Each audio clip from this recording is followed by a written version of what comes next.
হুম। আপনাদের সকলকে আমন্ত্রণ জানাচ্ছি আজকে বিশ্ব সাহিত্য কেন্দ্রের ওয়েব আড্ডায় এবং সকলকে একই সঙ্গে স্বাধীনতার সুবর্ণ জয়ন্তী ও মুজিব বর্ষের শুভেচ্ছা।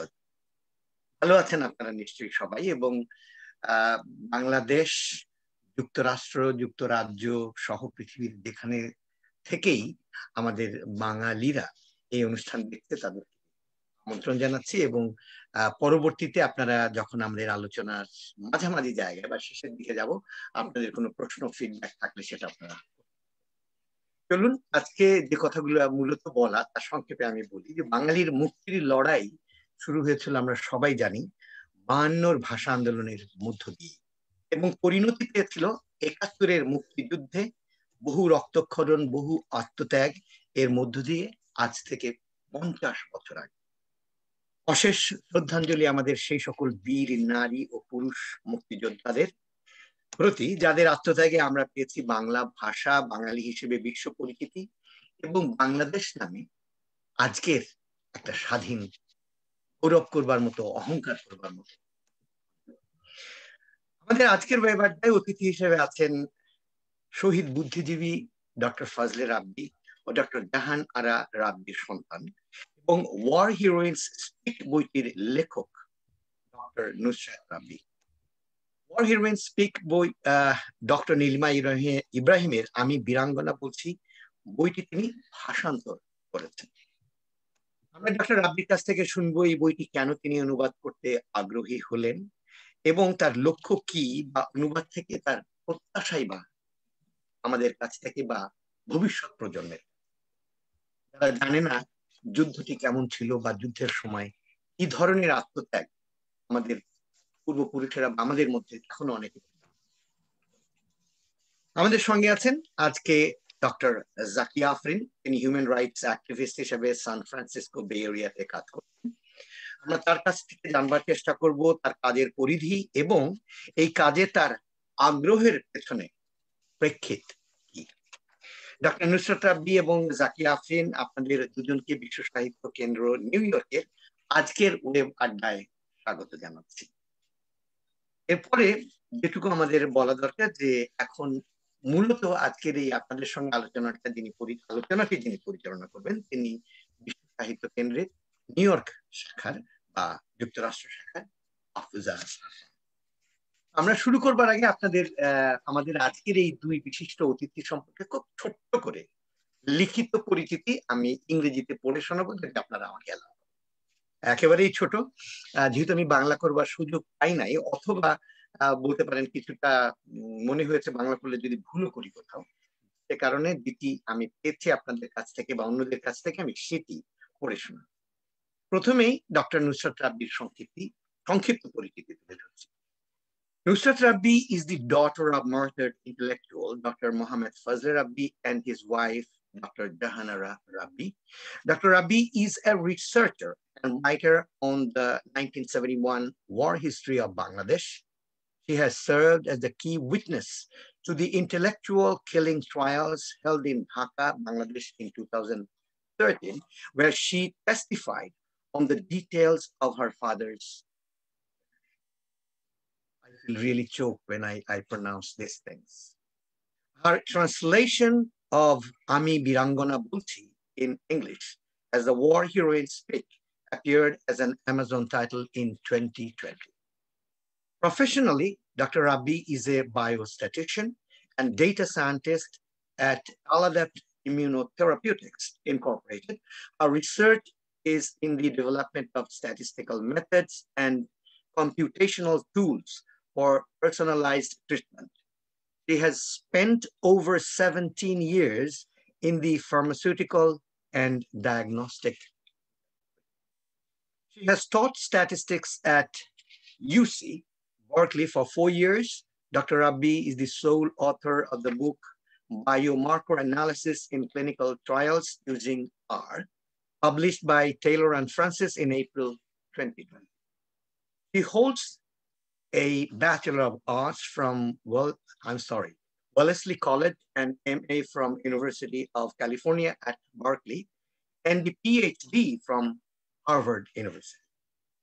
এটুকু ছিল সংক্ষিপ্ত, অনেক কিছু বলা যেত ডক্টর রাব্বি আপনার সম্পর্কে, কিন্তু আমরা এইটুকুই বলে আপনাদের কাছে চলে যাব। তার আগে চলুন আমরা ডক্টর জাকিয়া আফরিন সম্পর্কে একটু 2-4 লাইন উচ্চারণ করি। Dr. Zakia Afrin is a human rights activist in San Francisco Bay Area and adjunct professor of international law at Golden Gate University, where she teaches Introduction to Islamic Law, Conflict Resolution, and other courses. Zakia Afrin has launched Oditya, www.oditya.com, a social and cultural platform to promote feminism and human rights, especially in Bangladesh. The Bangla podcast, Oditya Betar, discusses domestic violence, mental health, migrant workers' rights, and other topics, uplifting women's issues. Zakia Afrin is a proud daughter of her Muktijodha father, Alfaz Uddin. এই ছিল আমাদের সংক্ষিপ্ত পরিচিতি। এই পর্যায়ে আমি অনুরোধ করব মাহফুজা হাসানকে যুক্ত হতে। তার আগে আমি শুধু এইটুকু আপনাদের বলিনি, আমরা বিশ্ব সাহিত্য কেন্দ্র আপনাদের পক্ষে সমস্ত বাঙালিদের পক্ষ থেকে আজকে যারা দেখছেন বা দেখার পরে সুযোগ পাবেন তাদের শ্রদ্ধা জানাচ্ছি, বিশেষভাবে আমাদের সকল মুক্তিযোদ্ধাদের। কারণ আর কয়েক বছর পরে হয়তো আমরা কোনো মুক্তিযোদ্ধাকেই আর পাবো না, সুতরাং আমাদের প্রতিটা দিন এক একটা মূল্যবান দিন। তাদের প্রতি আমাদের শ্রদ্ধা ভালোবাসা জানাবার এবং একই সঙ্গে স্বীকার করবার কিভাবে বাংলাদেশ স্বাধীন হলো এবং বাংলাদেশকে একটি স্বাধীন ভূখণ্ড হিসেবে আমরা পেলাম। মাহফুজা হাসান, আপনাকে স্বাগত।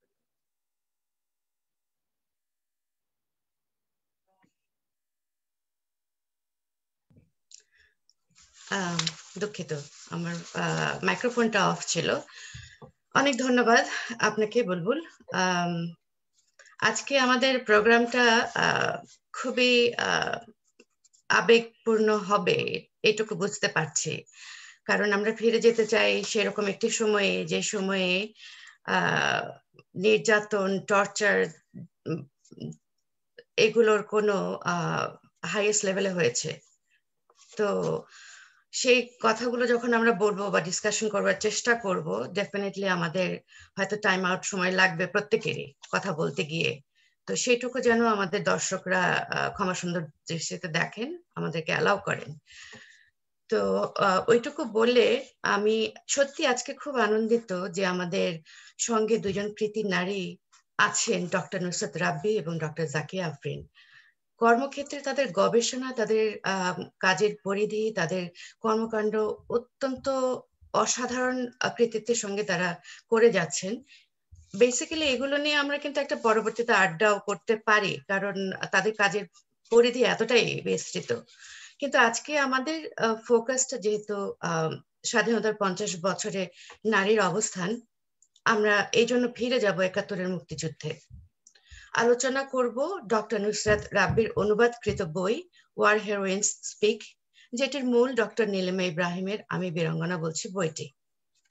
আমরা ফিরে দেখবার চেষ্টা করব মুক্তিযুদ্ধ পরবর্তী যুদ্ধ ফেরত নারীর প্রতি পারিবারিক, সামাজিক অথবা রাষ্ট্রীয় আচরণগুলো কি ছিল, কেমন ছিল, সেগুলো নিয়ে আমরা কথা বলবো। ইতিহাসে আমরা দেখতে পাই যে কোনো যুদ্ধে বা যে কোনো জেনোসাইডে নারীর প্রতি সহিংসতা, ধর্ষণ, নির্যাতন এগুলো ভীষণভাবে উপস্থিত হবেই। প্রত্যেকটি যুদ্ধেই দেখা গেছে এগুলো হয়েছে এবং এখনো হচ্ছে, যেগুলো চলছে এখনো।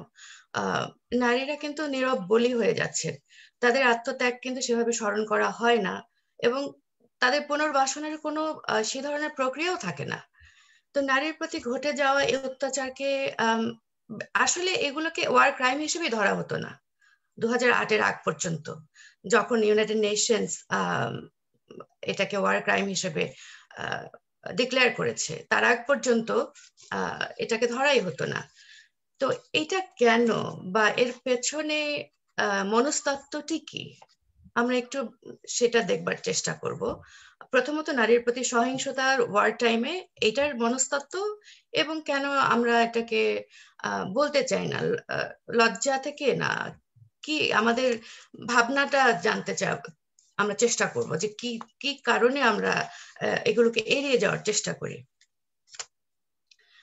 গত 50 বছরে বাংলাদেশ ট্রেমেন্ডাসলি এগিয়ে গেছে, বিশেষ করে নারীর ক্ষমতায়ন, মানুষের গড়ায়ু বৃদ্ধি, চাইল্ড মর্টালিটি রেট, সহ যোগাযোগ ব্যবস্থা, ডিজিটাল ইনফ্রাস্ট্রাকচার, আরএনজি সেক্টর ইত্যাদি নানা ক্ষেত্রে অসাধারণ সব সাফল্য এসেছে। কিন্তু পারিবারিকভাবে বা সামাজিকভাবে গত 50 বছরে নারীর অবস্থানের কি পরিবর্তন হয়েছে? আমরা এটা একটু দেখবার চেষ্টা করব। ধর্ষণ সংস্কৃতিতে বা রেপ কালচারে পুরুষতান্ত্রিকতার প্রভাব কতটুকু?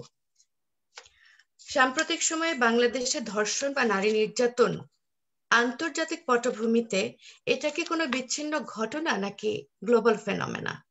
এটাও আমরা একটু আলোচনা করবার চেষ্টা করব। সর্বোপরি নারীর প্রতি বৈষম্য, নারী নির্যাতনের প্রধান উপকরণগুলো কি, কারণগুলো কি, এবং আমাদের যদি কিছু করণীয় থাকে সেগুলো নিয়ে আমরা কথা বলবো। তো চলুন আমরা শুরুতে চলে যাই ডক্টর নুসরাত রাব্বির কাছে। তার কাছে জানতে চাইবো এই বইটি করবার বা অনুবাদ করবার জন্য তার আগ্রহটার ব্যাপারটা একটু জেনে নেই। তিনি কেন আগ্রহী হলেন বা অনুবাদ থেকে তার প্রত্যাশাটা কি? Doctor Nusrat Rabbi. Thank you Mahfuza, mister Bulbul আমাদেরকে ইনভাইট করার জন্য। এটা একটা বিরাট অপরচুনিটি আমাদের নিউ ইয়র্ক সিটির বিশ্ব সাহিত্য কেন্দ্র, প্লাস আমাদের এটা 50তম ইন্ডিপেন্ডেন্স অ্যানিভার্সারি। 100 বছরের অ্যানিভার্সারিতে অ্যাটলিস্ট আমি হয়তো থাকবো না, কিন্তু এবং আমরা অনেক দূরে চলে যাচ্ছে। এই হিস্ট্রিটা যেটা বললেন, হিস্ট্রিটা হারিয়ে যাচ্ছে, আমাদের 71-এর হিস্ট্রি। কিন্তু আমাদের হিস্ট্রি কিন্তু খুবই ইম্পর্টেন্ট। আমি সবসময় বলি যে if you don't know where you've come from, you cannot figure out where you're going. তো আমাদের যে এই যে আত্মত্যাগ, এইটা অনেকেই জানে। 30 লাখ মানুষ তাদের প্রাণ দিয়েছেন। লুটপাট, সমস্ত দেশ ধ্বংসস্তূপ হিসাবে আমরা ইনহেরিট করি 71-এর ডিসেম্বর।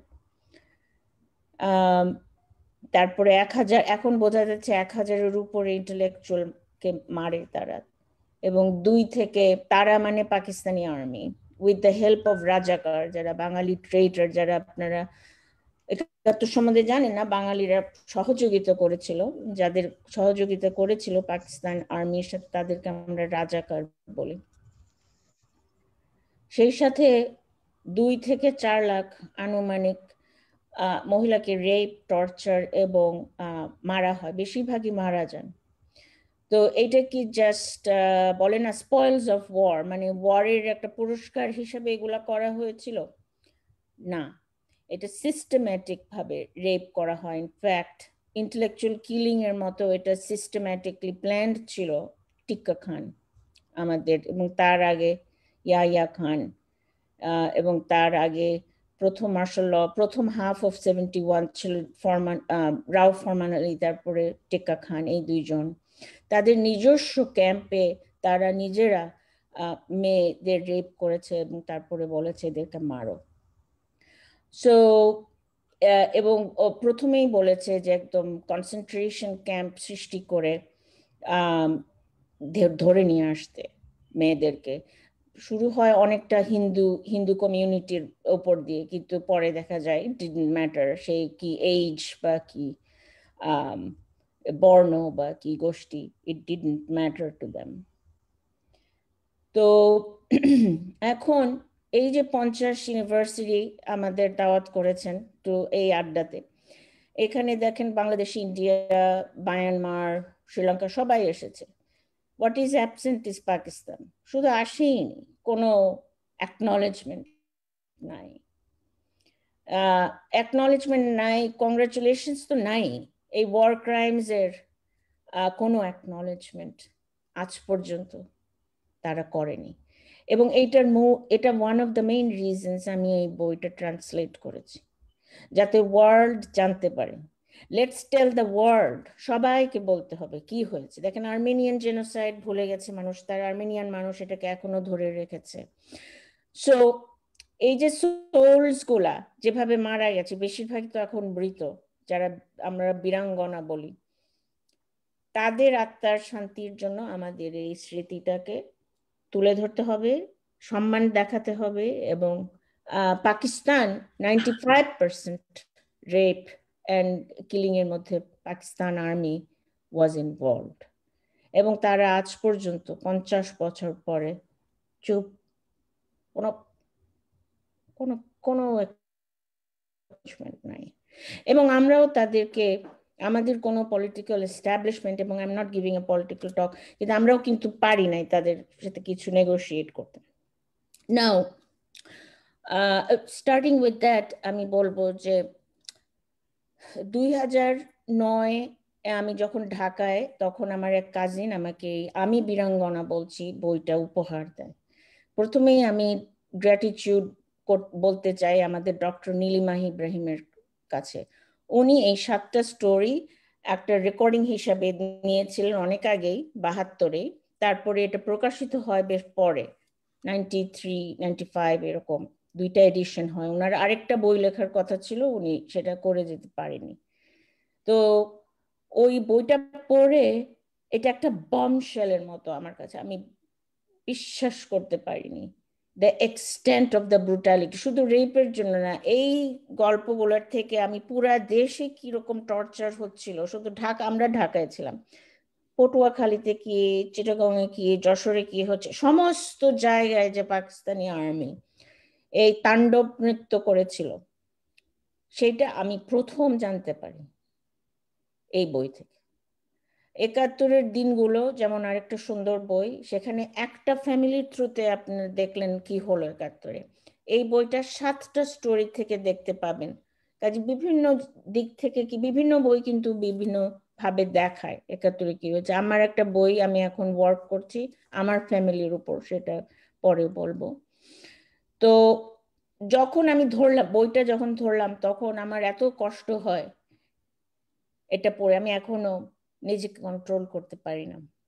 আমি তখন ডিসিশন নিলাম যে আমি এটা ইমর্টালাইজড করব, ইংলিশে অনুবাদ করে, যাতে সারা জীবন এই গল্পগুলা তাদের বেঁচে থাকে।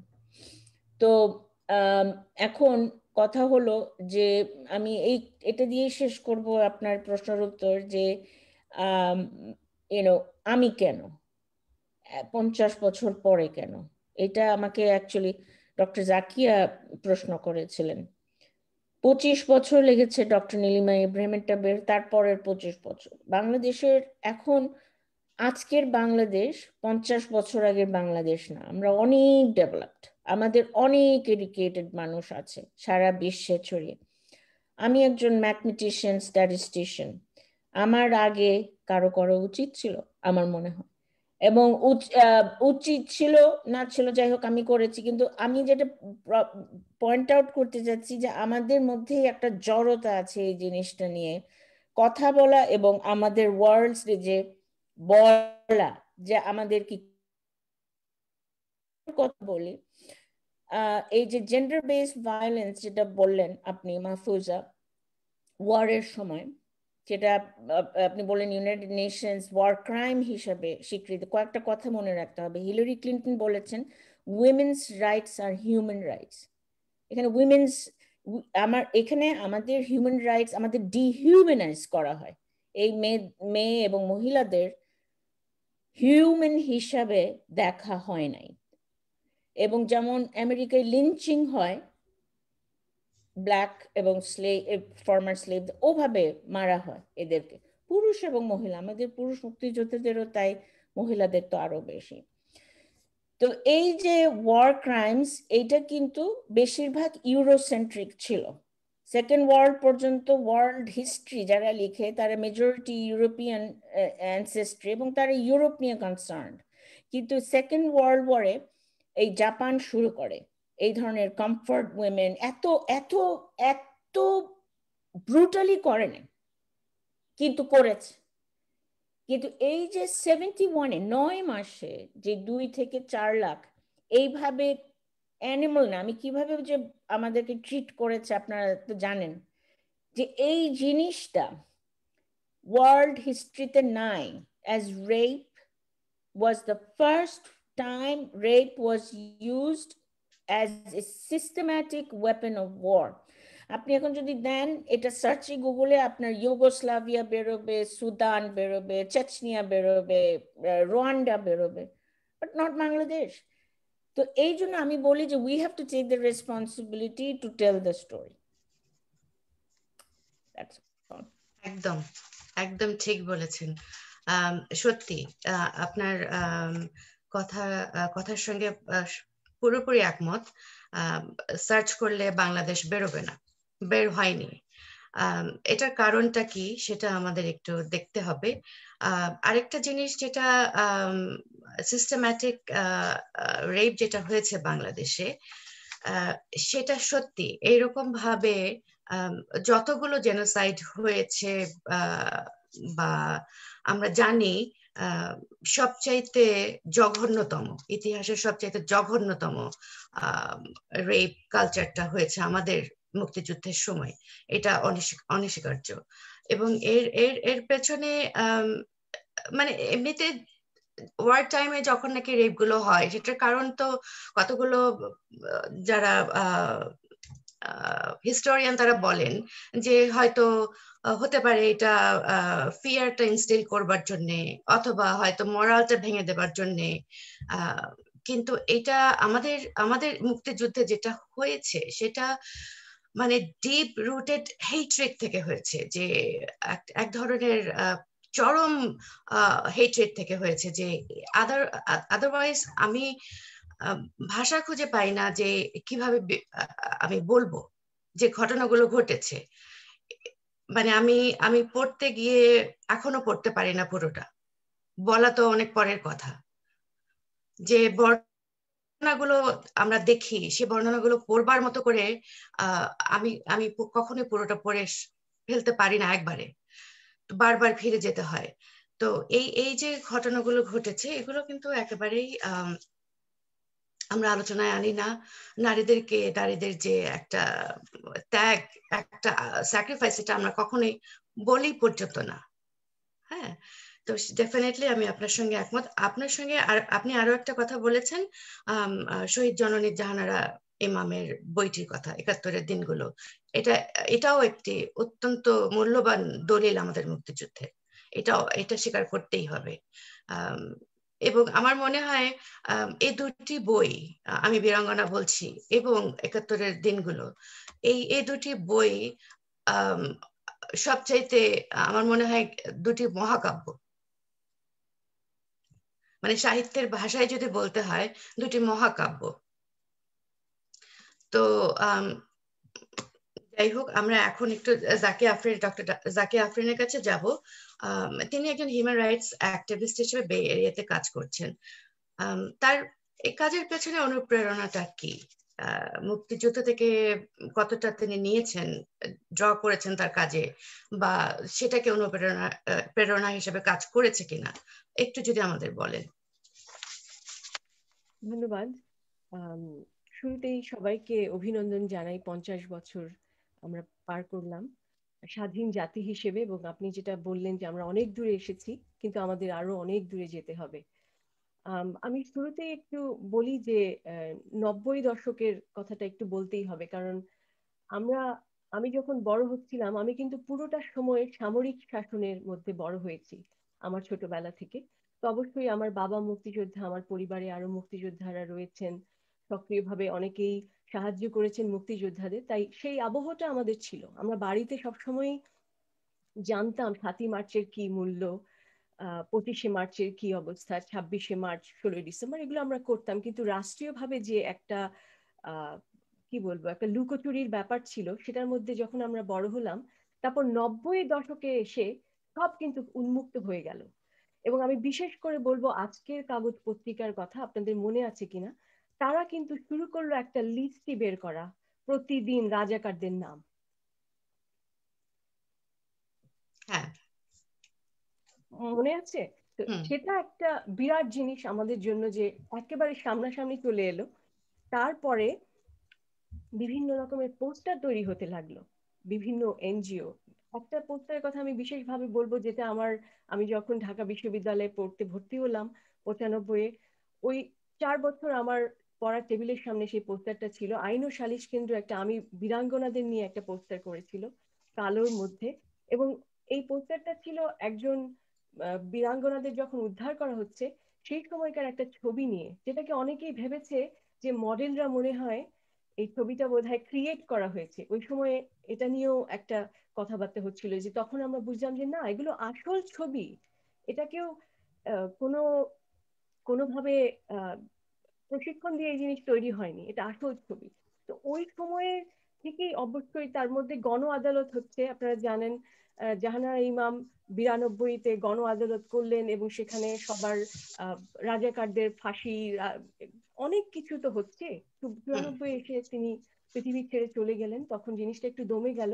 কিন্তু ওই সময়ে আমাদের মতো যারা তখন কলেজ বিশ্ববিদ্যালয়ে যাচ্ছে, আমাদের মধ্যে কিন্তু এই জিনিসটা আমাদের মাথায় ঢুকে গেল। তারপর আমরা দেখলাম রুয়ান্ডায় কি হচ্ছে, আমরা দেখলাম বসনিয়ায় কি হচ্ছে, এবং ইন্টারন্যাশনাল রেসপন্সটা দেখে আমাদের উৎসাহ বেড়ে গেল যে আমাদের দেশেও তো হয়েছে, তাহলে আমাদেরকেও তো কিছু করতে হবে।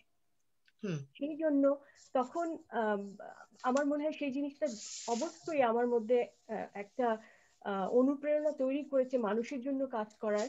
আর আমাদের বিশ্ববিদ্যালয়ের আইন বিভাগ কিন্তু সবসময় অত্যন্ত প্রগতিশীল। আমরা তখনও যে কোনো ধরনের অত্যাচার নিপীড়ন, আমরা কিন্তু ছাত্র শিক্ষক সবাই মিলে আমরা কিন্তু রাস্তায় গিয়ে দাঁড়াতাম। শাহবাগে আমরা তখন থেকেই মিছিল করতাম, মানবাধিকারের জন্য হাত ধরে দাঁড়াতাম, প্রতিবাদ করতাম।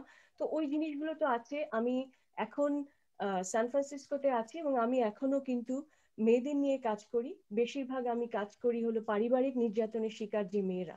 এবং দেখা যায় যে আমরা আজকে যেই কথা বলছি, নুসরাত আপা আরো বলবেন, যেই কথা বলছি যে এই যুদ্ধকালীন সময়ের যে ধর্ষণ, যে নিপীড়ন, এটার যে গোড়া, সেই একই গোড়া থেকেই কিন্তু এই বিষবৃক্ষ বের হচ্ছে, যেখানে পারিবারিক নির্যাতন চলছে। এখন আমাদের যারা শত্রু, তাদের গায়ের রং আমাদের মতোই, তারা আমাদের ভাষায় কথা বলে, আমাদের পাশের বাড়িতেই থাকে, তারা বাইরের দেশ থেকে এসে আমাদের উপর নির্যাতন করছে না, এরা আমাদের নিজেদের মানুষরাই কিন্তু করছে। এবং উৎসটা কিন্তু এক, চিন্তা ভাবনাটা কিন্তু এক। তো সেই জন্য যে কোনো যে কোনো সময়ই আমরা ধর্ষণের কথা বলি, নির্যাতনের কথা বলি, আর যে কোনো রকমের মেয়েদের ওপর নির্যাতন, জেন্ডার বেসড ভায়োলেন্স, এখন তো শুধু মেয়েদের নিয়ে বললে হবে না, অন্যান্য জেন্ডারদেরকেও আমাদের মনে রাখতে হবে। এবং এই পুরো ব্যাপারটাই কিন্তু ওই শক্তি, একজনের উপর আরেকজনের শক্তি প্রয়োগের একটা ব্যাপার। তো সে অবশ্যই সেখান থেকেই সেখান থেকেই কাজ করি। আশা করি যে যত দিন যাবে আমরা দেখব আরো বেশি সচেতনতা বাড়ছে। এবং আপনাকে অনেক ধন্যবাদ বিশ্ব সাহিত্য কেন্দ্রকে যে এই বিষয়টি নিয়ে একটা আলোচনা শুরু করলেন। অনেক ধন্যবাদ। আপনি ঠিকই বলেছেন যে রেপ কালচারটা বা এই নির্যাতনের বিষয়টা, এটা শুধু একটি মাত্র জনগোষ্ঠীর উপরে আর সীমিত নেই। আমরা বিভিন্ন এখন এসে দেখছি যে এটা হচ্ছে, সবার উপরে হচ্ছে, কম বেশি এটা হচ্ছে। কিন্তু একটি বিষয় যেটা যে আপনি বললেন যে পাওয়ার এবং কন্ট্রোল, এটা হচ্ছে মূল এই নির্যাতনের জন্য বা রেপের জন্য, রেপ কালচারের জন্য আমরা ধরে নিই যে এটা হচ্ছে মূল। আরেকটি বিষয় রেপের ব্যাপারে আমরা জানি যে অনেকে এটা বলবার চেষ্টা করেন যেটা বিহেভিয়ারাল একটা সমস্যা বা একটা সাইকোলজিক্যাল একটা সমস্যা। আদতে কিন্তু নয়, এটা রেপ একটা ক্রিমিনাল অফেন্স। রেপের বিষয়টি হচ্ছে একটা ক্রিমিনাল অফেন্স। আপনি একজন লয়ার হিসেবে নিশ্চয়ই এটা দেখেছেন, জানেন। তো একটা ক্রিমিনাল অফেন্স, যে এই কাজটি করতে পারে সে অন্য যে কোনো ক্রিমিনাল অফেন্সও করতে পারে। কাজে তাকে বিহেভিয়ারাল একটা সমস্যা বলে তাকে ডিসমিস করে দেওয়ার কোনো কারণ নেই। আমরা খুব সহজেই ডিসমিস করে দিচ্ছি বিভিন্ন বড় বড় ক্রাইম গুলোকে, কিন্তু this is a crime against humanity. এবং এটা আমাদের ধরে নিতে হবে যিনি করছেন তিনি একজন ক্রিমিনাল, এবং এটা ক্রিমিনাল অফেন্স, এবং সে অন্য ধরনের ক্রিমিনাল অফেন্স গুলো করবার জন্য প্রস্তুত। সে করছে কি করছে না সেটা পরের বিষয়, কিন্তু প্রস্তুত, মেন্টালি সে প্রস্তুত। তো আমরা আসলে দর্শকদের সম্পৃক্ততার কথা ভেবে ভাবছিলাম যদি আপনারা দুজন আপনাদের স্পেশালি নুসরাত আপা আপনি আপনার ওয়ার হেরোইন স্পিক বইটি থেকে কিছু অংশ পড়ে শোনান আমাদের, আর জাকিয়া আপনি আমি বীরাঙ্গনা বলছি বইটি থেকে যদি কিছু অংশ পড়ে শোনান দর্শকদের উদ্দেশ্যে তাহলে খুব ভালো হয়। ধন্যবাদ।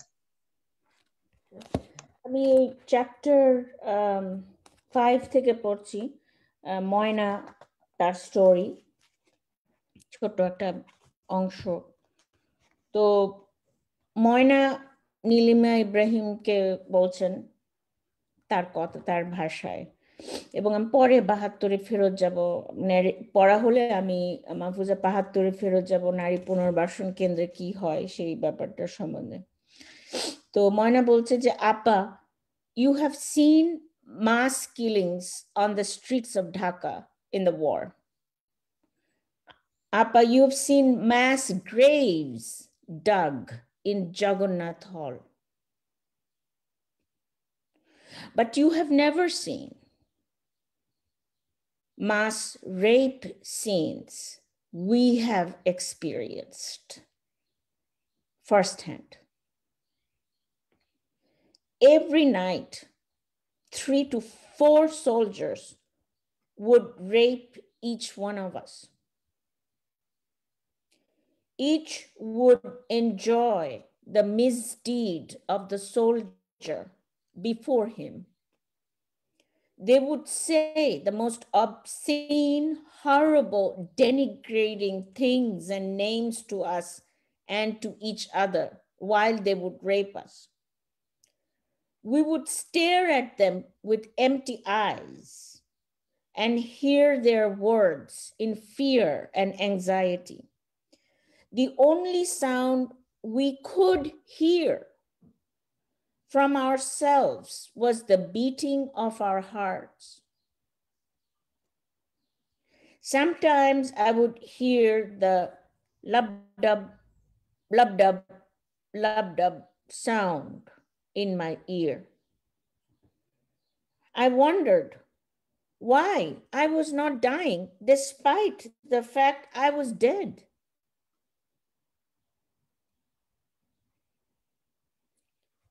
I could not think about the world or any of its problems.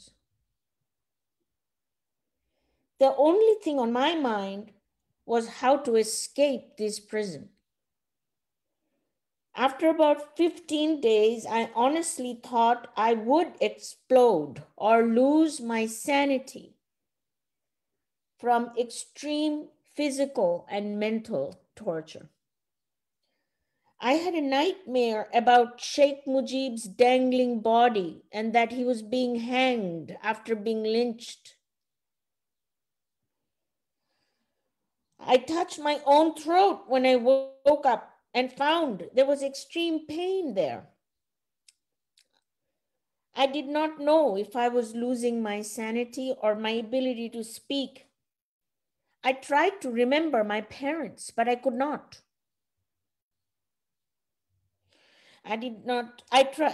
One morning, I was just sitting in the room. I saw a man walk by the door. He had a red towel and a green cap on. Suddenly, I lost my restraint and I screamed, "Joy Bangla," and ran outside the door. I heard several gunshots fired. I felt a baton hit my leg so hard. I felt a jolt to my head and I fell to the ground. Actually, Appa, I wanted to die. I was praying they would shoot me so I could escape this hell once for all. So. A very powerful description. সত্যি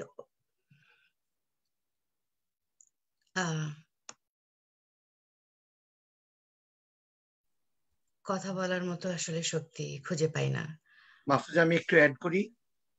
মানে এটা powerful, ইংরেজিতেই এত সুন্দর লাগলো যেটি আমার microphone কি on আছে? আমার মাইক্রোফোন অন আছে? ইংরেজিতেই এত পাওয়ারফুল লাগলো। আমি চিন্তা করছি যে বাংলাটা আরো কত বেশি পাওয়ারফুল।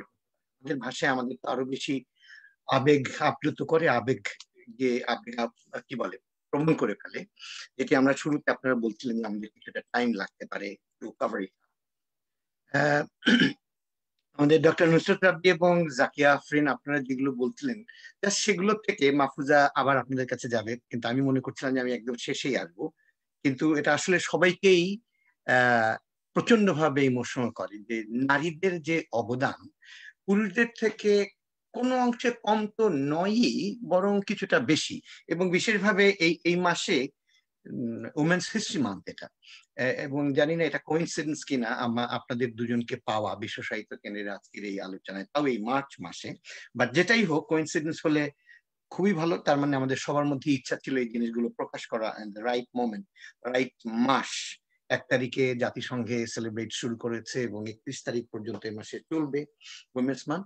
কিন্তু সেটা থেকে শুধু একটু খালি বলি, আমি ফরিদপুরের, এবং আমি জানি যে সে সময় আমাদের যারা যুদ্ধ করছিলেন তাদের আমরা 2 বাড়ি থেকে স্বাধীন বাংলা বেতার কেন্দ্রের পুরো অনুষ্ঠান শুনি, প্রতিদিনের ঘটনা জানি, প্রতিদিন কোথায় কি হচ্ছে, ইন্সপিরেশনাল গান, ইন্সপিরেশনাল কথা, কিন্তু পাশাপাশি কি হচ্ছে দুঃখজনক আমাদের যেগুলো, সেগুলো রেডিওতে আসতো না ওইভাবে। আমাদের জয়ের কথাটাই আসতো, কিন্তু দুঃখের কথা আমি শুধু মেয়েদের কথা, কন্ট্রিবিউশনের কথা বলতে গিয়ে শুধু বলছি, আমাদের এলাকায় যিনি মুক্তিযোদ্ধা ছিলেন, যে 2-4টা ফ্যামিলি, আমাদের বিশেষভাবে আমাদের গ্রামের কথাই বলি, যারা সবচেয়ে বেশি মানে নেতৃত্বে ছিলেন, তাদের একজন ছিলেন আওয়ামী লীগের সভাপতি। এবং সবাই জেনে গেল যে এই বাড়ি থেকে সব গ্রেনেড ফাটানো হচ্ছে বা মুক্তিযোদ্ধাদের ট্রেন আপ করা হচ্ছে। এবং একদিন হঠাৎ করেই জুলাই মাসের 10 তারিখ ছিল, 10 তারিখ ছিল, এবং চারদিকে বন্যা পানি, এর মধ্যে হঠাৎ করেই ভোরবেলায় 4টার দিকে তুমুল মানে প্রচুর বৃষ্টির মধ্যে গুলির শব্দ, আপনারা অন্য কিচ্ছু শুনতে পারবেন না এত। এবং আমাদের তখন গ্রামের বাড়ি, টিনের বাড়ি, সুতরাং শব্দগুলো কি হতে পারে, টিনের ছিদ্রে পাশ থেকে ওপারে চলে যাচ্ছে, বুঝতে পারেন। এবং যখন আমরা এই কাহিনীটা প্রায় 1 ঘন্টার গোলাগুলি শেষ হলো, তখন আমরা ঘর থেকে সবাই নিচে মাটিতে সব বের হয়ে দেখলাম যে আমার নানা ছিলেন তিনি, যে আমার নানি 16 বার চেষ্টা করেছেন তাকে বাঁচাতে, যোদ্ধা বলে, এবং 16 বার আর্মি তাকে গুলি করে ঝাঁঝরা করে দিয়েছে। এবং তারপরে তাকে তারা লুঙ্গি খুলে ন্যাংটা করে ছেঁচড়ে রাস্তা দিয়ে নিয়ে গেছে। আমি পরেরটা বলতে যাচ্ছি না, কিন্তু শুধু বলি যে নারী হিসেবে আমাদের নারীদের যে কন্ট্রিবিউশন, সেটা অনেকে যারা জানে না তাদের কথা, তাদের দোষও বলবো না, কিন্তু তাদের উচিত খোঁজা আসলে কি হয়েছিল। যেমন আপনারা বইটি লেখা, অনুবাদ করে এবং আজকে আলোচনা করে করছেন, কিন্তু আমি ঠিক সেই সময়ের আমার অবস্থা থেকে আমার গুজবাম হচ্ছে, এবং আমি জানি যে এটা কি পরিমাণ লোমহর্ষক ছিল এবং কত বেদনাদায়ক ছিল। এবং একটি কাহিনী, এরকম আরো অনেক কাহিনী আছে, মানে আমাদের চোখের সামনে বাড়ির পর বাড়ি, বিশেষভাবে হিন্দু বাড়ি হলে তো কোনো বাড়ি না ছিল না, একটি হিন্দু বাড়ি আমাদের মাটির উপরে দাঁড়িয়েছিল। আমাদের এলাকার কথা বলি আমি, একটি হিন্দু বাড়ির গাছপালা, নারকেল, কোনো কিছু ত্বক ছিল না। ওরা মানুষ না পেয়ে ওগুলোকেও গুলি করে শেষ করে দিয়েছে। এগুলো ছিল ওদের বর্বরতা, অত্যাচার। আর আমাদের নারীদের ওইখানে কিন্তু একটা বিরাট, কারণ একজনকে, একটা ফ্যামিলিকে বাঁচাতে গিয়ে মা 16 বার চেষ্টা করেছে শুধু বাঁচাতে, যোদ্ধাকে বাঁচাতে। এটা একটা বিরাট কন্ট্রিবিউশন। এবং যোদ্ধা বেঁচেও ছিল, পরে তিনি সমস্ত ভাবেই সবকিছু আরো বেশি শক্তিশালী ভাবে করেছেন। তারপর তার মেয়েকে গুলি করে পঙ্গু করে দেয়া, আরো 2জন মেয়েকে বিছানায় গুলি করে মেরেছে, যেহেতু মা আর পারি না। এটা পাকিস্তান আর্মি রাজাকারদের যোগ সাজস।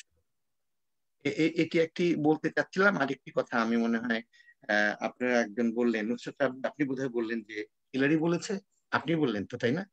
হ্যাঁ, কিন্তু আমি মনে করি, আমার মত বলছি, যেহেতু আমি আপনাদের ডিসকাশনে যেভাবেই হোক আছি, যে মেয়েরা, উইমেন আর হিউম্যান, এই কথাটা উচ্চারণ করাটাই আমার কাছে মনে হয় যে এর পেছনে অন্য একটা কিছুকে স্বীকার করে নেওয়া।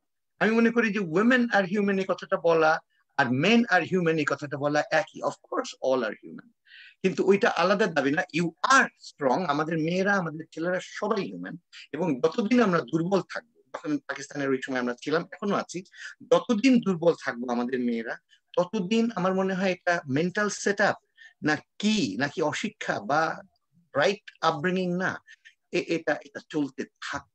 সুতরাং ছেলেদের যেমন ট্রেন্ড আপ হওয়া উচিত, গুড মোরালস, গুড এডুকেশন, বাবা মার শিক্ষকের দায়িত্ব, আমাদের দায়িত্ব, ঠিক তেমনি মেয়েদের হওয়া উচিত মাচ স্ট্রঙ্গার, মানসিকভাবে, অন্যান্য সবভাবে। ধন্যবাদ আপনাদের। আমি আসলে এই জায়গায় একটু কথা বলছি, কারণ হিলারি এই কথাটা বলতে বাধ্য হয়েছিলেন যেহেতু মেয়েদেরকে হিউম্যান হিসেবে দেখা হয় না, এটার কারণে, অন্য কোনো উদ্দেশ্য নেই। হয়তো আপনার সে তো মতো নিশ্চয়ই। যারা আছেন, পুরুষ যারা আছেন, যারা মেয়েদের অধিকার, নারী অধিকারের ব্যাপারে সচেতন, হয়তো তাদের জন্য যতটা প্রযোজ্য নয়, কিন্তু মাস মানে বেশিরভাগ জায়গায় দেখা যায় এটা সচেতন ভাবে অন্যরা করছে যে মেয়েরা হিউম্যান নয়, তারা সাব হিউম্যান গ্রুপে, ক্যাটাগরিতে। এবং আমরা যখন নাকি কাজ করি ডোমেস্টিক ভায়োলেন্স, জেন্ডার ভায়োলেন্স নিয়ে, যেমন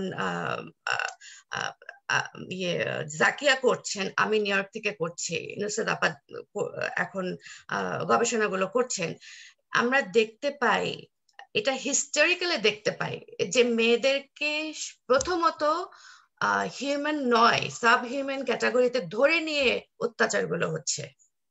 তাদেরকে সমান মর্যাদায় কখনোই নিয়ে গিয়ে এই কাজগুলো হয় না। কাজেই এ কারণে হিলারি ক্লিন্টনকে বা তাদের মতো যারা, যেমন কন্ডোলিজা রাইস, সে সময় যদিও আমরা তার খুব একটা ভক্ত নই, কিন্তু সেক্রেটারি অফ স্টেট ছিলেন সে সময়, তার কারণে কিন্তু এই ঘটনাগুলো ঘটেছে যে ইউনাইটেড নেশনস বাধ্য হয়েছে নারীর প্রতি যে অবিচার সেটাকে ওয়ার ক্রাইম হিসেবে ডিক্লেয়ার করতে। সো আমরা দেখেছি মেয়েরা সোচ্চার হয়েছে এবং অ্যাডভোকেসির কারণেই কিন্তু অনেক জিনিস প্রতিষ্ঠিত হচ্ছে মেয়েদের পক্ষে, এবং আমরা ওই জায়গাটাতে নেই, আমরা হিউম্যান বিইং হিসেবে ওই জায়গাটাতে একেবারেই নেই, এই কারণে আমাদের সঙ্গে এই কাজগুলো হচ্ছে।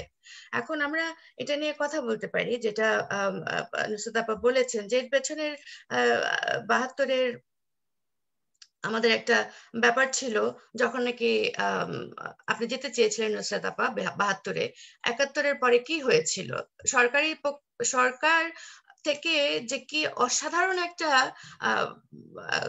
কাজ তারা করেছে সেই সময়ের সরকার, এবং সেই সময়ের যারা অ্যাক্টিভিস্ট ছিলেন, সেটা সম্পর্কে যদি নুসরাত আপা কিছু বলতে চান সেটা বলতে পারেন। আমি একটা লেখা থেকে কিছু অংশ পড়বো। ম্যারিয়ান শোল্ট বলেছেন, লিখেছেন, উনি একজন জার্নালিস্ট, ফ্রিল্যান্সার ছিলেন, এবং উনি বেসিক্যালি এই ধরনের লেখাগুলো লেখেন, ব্লগগুলো লেখেন। তো ওই লেখাটা আমি পড়তে চাই, কিন্তু তার আগে আমি ভাবছিলাম যদি জাকিয়া আপনি আমি বীরাঙ্গনা বলছি বইটি থেকে আরেকটি স্টোরি আমাদেরকে পড়ে শোনান, তারপরে আমরা না হয় ওই আলোচনায় যাব। ধন্যবাদ। আমি আসলে যেই যেই কথাটা পড়বো সেটি অ্যাকচুয়ালি খুব ভালো ট্রানজিশন, যে একটা নুসরাত রাব্বি যেটা পড়লেন ওখানে কিরকম ট্রিটমেন্ট হয়েছিল, এবং আমি একটা ছোট্ট অংশ পড়বো, যখন অত্যাচারটা শেষ হলো, তারা যখন আমাদের সমাজে ফিরে আসছে, তখন তাদের ট্রিটমেন্টটা কি হচ্ছে।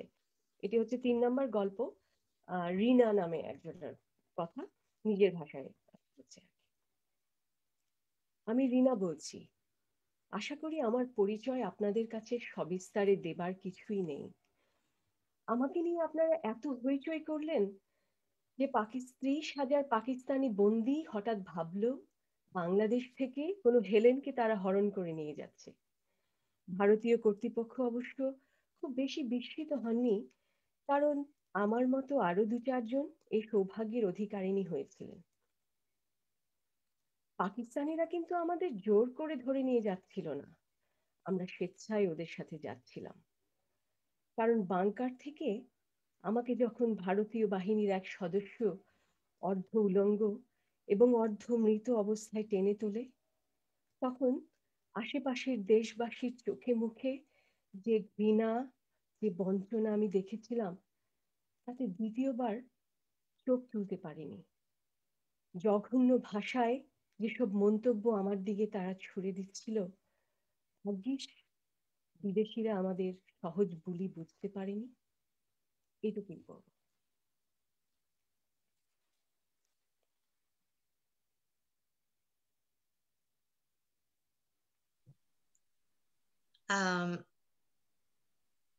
আমি আসলে যেটা বলছিলাম, এই গল্পটা আপনি যেটা পড়লেন জাকিয়া, গল্পটা অনেক বেশ বড়, নাহলে হয়তো পুরোটাই পড়া যেত। প্রত্যেকটা গল্পই তাই, কিন্তু এটার একটা ইন্টারেস্টিং ব্যাপার ছিল যে মানে আমার কাছে যেটা মনে হয়েছে যে কিভাবে আমরা নারীকে দেখি। হ্যাঁ, মানে সে পাকিস্তানি আর্মিদের সঙ্গে আছে, গাড়িতে ঘুরছে, তাতে করে তার প্রতি যে ঘৃণা সেটা আমরা দেখেছি, কিন্তু কেন ঘুরছে বা ঘুরতে বাধ্য হচ্ছে এই জায়গাটাতে আমরা যেতে পারি না, চাই না। হ্যাঁ, তো এই যে আমার কাছে এই গল্পটাতে এই জায়গাটা খুব ইন্টারেস্টিং মনে হয়েছে যে আমরা খুব জাজমেন্টাল হয়ে যাচ্ছি, যাই আমরা যখন একটা দেখি সারফেস লেভেলে খুব জাজমেন্টাল হয়ে যাই যে এটা বোধহয় ওরকম, কিন্তু তার পেছনেও যে কারণ থাকে, তার পেছনেও যে কান্না থাকে, বেদনা থাকে, সেটা কিন্তু আমরা খুঁজবারই চেষ্টা করি না। হ্যাঁ, এই যে আমার কাছে খুবই পাওয়ারফুল একটা গল্প, এবং আমার কাছে মনে হয়েছে এই গল্পটা থেকে আমরা ওরকম ভাবে ভাবতে পারি। তো নুসরাত আপা, আমি কি আপনার কাছে যাব? আমি আপনি হ্যাঁ, আপনি বললে তারপরে আমি হয়তো মেরিয়ান শোল্টার থেকে একটু পড়ে শোনাবো। আমার তো অনেক কিছু বলার আছে। আমি জাকিয়ার যে প্যাসেজটা পড়লেন ওটার সম্বন্ধে চিন্তা করছিলাম যে অ্যাটলিস্ট দুইবার প্রত্যাখ্যান হয়েছে এই নারীরা।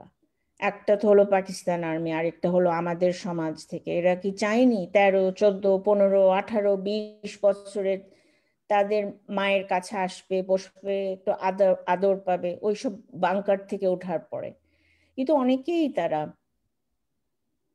প্রত্যাখ্যান হয়েছে এবং তাদের কেউ ছিল না। আমি বলবো যে অ্যাবাউট হাফ, সেরকম স্ট্যাটিস্টিক্স নাই, হাফ তো মেরেই ফেললো রেপ করার পরে, রেপ করতে করতে।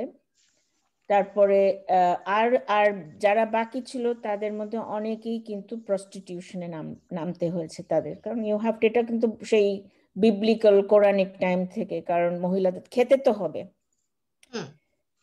আর যারা বেঁচে ছিল তারা কি হলো আমি একটু 1 সেকেন্ড পরে বলছি, কিন্তু ব্যাক টু যে পয়েন্টটা আপনারা দুজন ব্রিং আপ করলেন অ্যাবাউট আমাদের সোসাইটির এই যে জঘন্য ন্যারো মেন্টালিটি। আমরা কিন্তু ভায়োলেন্ট, আমরা বর্বর, এবং তার চেয়েও বড় বর্বর পাকিস্তানি সেই সোসাইটি সেই সময় এখনো অ্যাকচুয়ালি। তো এখন তার মানে এখন এই যে আমাদের আমাদের যে যারা, আমি তো তাদেরকে সৈনিক বলি, আমি বীরাঙ্গনাও বলা যায়, বাট তারা একদম নিজের শক্তিতে সার্ভাইভ করেছে। কেউ এক্সেপ্ট ফর বঙ্গবন্ধু মুজিবুর রহমান, তারা কাউকে ক্রেডিট দেয় নাই, তাদের ফ্যামিলিকে দেয় নাই, কোনো এনজিও কে দেয় নাই, কোনো আত্মীয়কে দেয় নাই, কোনো কাউকে দেয় নাই। তারা এই যে ফেরদৌসী প্রিয়ভাষিনীর কথাও আমরা পরে আসবো, আপনাকে বলতে চেয়েছিলাম আমি মাহফুজা, যদি আমাদের টাইম থাকে, যে তারা কিন্তু একদম নিজেদেরকে দাঁড় করিয়েছেন যারা সার্ভাইভার। এবং 72-এ যেটা হয়, 72-এ যেটা হয় যে উইমেন্স রিহ্যাবিলিটেশন সেন্টার তৈরি হয়। তো এইটা নিয়েও বহু হাসাহাসি, আপনি তো দেখেছেন বইয়ে যে ওই যেসব ট্যাক্সি ড্রাইভার ফ্যামিলিদের নিয়ে যেত তারাও বিভিন্ন রকমের মন্তব্য করতো যে ওইখানে যাচ্ছেন কেন। হ্যাঁ, তো তো কথা হলো ওখানে জাস্টিস সোভান ছিলেন তখন চেয়ারম্যান, জাস্টিস সোভান আমাদের ফ্যামিলি ফ্রেন্ড। আর ডক্টর নীলিমা ইব্রাহিম এখানে বহু কাজ করেছেন।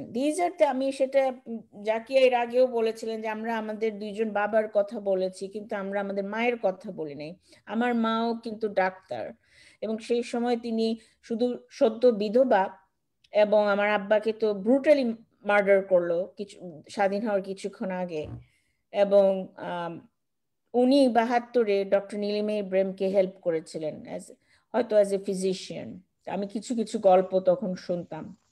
তো সেইখানকার মহিলাদের যে কয়েকটা অবজেক্টিভ ছিল, একটা হলেছে যে ট্রিটমেন্ট, তা অনেকে তো পঙ্গু, অনেকের আপনার ভেনেরিয়াল ডিজিজ, তারপরে হার্টের অনেক ফিজিক্যাল ইস্যুস ট্রিট করতে হলো। তারপরে যারা প্রেগনেন্ট ছিল তারা অলমোস্ট তারা অ্যাবর্শন অ্যারেঞ্জ করলেন আমার মারা। তারপরে যেটা হচ্ছে যে লাইফ স্কিলস, এটা আমি বলতে চাচ্ছিলাম যে রেস্টোরেশন, রিকম্পেনসেশন এবং রিহ্যাবিলিটেশন। তো লাইফ স্কিলস, অনেকে টাইপিং শিখলেন, অনেকে চাকরি পেলেন ফ্রম দ্য উইমেন্স, এখনো আমাদের দরকার women's rehabilitation centre. Let me tell you something. তো ওই সময় যে এক্সাম্পলারি কাজ হয়, সেখানে অনেক ফরেন ডোনার্স ছিলেন, অনেকে আসলেন। এটা একটা ইন্টারন্যাশনাল এফোর্ট বলা যায়। তখন কতগুলো কন্ট্রোভার্সি হয় তখন, ওই যে যাদের বাচ্চা হয়েছিল অলরেডি, সেই বাচ্চাগুলাকে শেখ সাহেব বললেন যে এদেরকে অ্যাডপশন করাও বিদেশে। তো দেখা গেল যে এই ইয়াং গার্লস, যদিও তারা রেপড হয়েছে, they didn't want to let those children go. তাদের খুব কষ্ট হয়েছিল সেই বাচ্চার কাছ থেকে আর কি বিভক্ত হওয়া ওই সময়। তো যাই হোক, সেগুলা সেই সময়ের অনেকই কথা, একটা সোসাইটি একটা খুব ডিফিকাল্ট টাইমের মধ্যে দিয়ে গিয়েছে, কারণ আমরা তো এর আগে এর মধ্যে দিয়ে যাই নাই। So we had to learn আমাদের কি করতে হবে এবং কিভাবে এই মেয়েদেরকে ভালোভাবে রিহ্যাবিলিটেশন করা যায়। কিন্তু এই গল্পগুলো কিন্তু 71-এ শেষ নাই, গল্প কিন্তু কন্টিনিউ করেছে, যেটা জাকিয়া পড়লেন 73, 4, 5। তো এর মধ্যে বলতেই হবে যে 70 কয়েকটা জিনিস আমি বলতে চাই। একটা হলো, and this comes to আমাদের all the credit goes to the women, কিন্তু আমরা কেন এগুলো আলোচনা করছি? we want to change, simply we want change. This is unacceptable. আমরা কিভাবে চেঞ্জ আনবো? এখন একটা জিনিস আমি আইডেন্টিফাই করেছি, এই যে কালচার অফ ইম্পিউনিটি যেটাকে বলে, যে এই ক্রিমিনাল কথাটা বললেন, ক্রিমিনাল অফেন্স যেটা, সেটা করে গেট অ্যাওয়ে উইথ ইট। হ্যাঁ, আপনি করোনা ভাইরাসের কথা চিন্তা করেন, যে ইউ নিড এ ভ্যাকসিন, তা না হলে কিন্তু এই এই এই ভাইরাসটা থাকবেই। So you need a vaccine, এবং আমাদের ভ্যাকসিন হলো to give appropriate justice according to the laws of that country. সোজা কথা। অনেকে বলে যে এখন করে কি হবে? এখন করে হবে, it is a vaccine for the future. কারণ এই ভাইরাস, এই যে violent thought process, I know হয়তো অনেকে পছন্দ করবেন না আমি কি বলতেছি, বাট I'm saying সেটা ইন্টেলেকচুয়াল কিলিং হোক অথবা rape as a weapon of war হোক, এইটার কালচার অফ ইম্পিউনিটি রাখা যাবে না, কারণ this is going to get worse, যেটা 71-এ এক্সপ্লোড করলো আমাদের উপরে। তো এই যে কালচার অফ ইমিউনিটি, আমি একটা লাস্ট কথা বলি, কালচার অফ ইম্পিউনিটি থেকে আমাদের বেন কিয়ারনান বলে একজন লোক যেটা বলেছেন, এই কালচার অফ ইম্পিউনিটি আসলো ইন্ডিয়া এবং Pakistan did not help us bring this people to justice. এরা কিন্তু ছিল ইন্ডিয়ায় ওয়ার ক্যাম্পে, আমি দেখেছি তাদেরকে ওখানে যারা এগুলো করেছে। তা যাই হোক, ওইসব নিয়ে আমরা কথা বলছি না, but what I am saying is, এটা কিন্তু আলটিমেটলি পাকিস্তানকেও ছবল দিল এবং আলটিমেটলি আমেরিকাকেও ছবল দিল।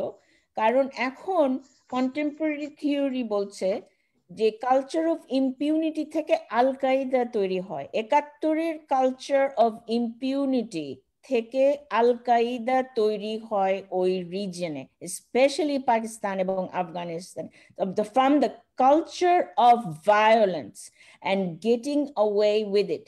কাজেই তখন আমেরিকা সাপোর্ট করেছিল, and they didn't give a damn about ওই যে ওয়ার ক্রিমিনালসদের বিচার করা।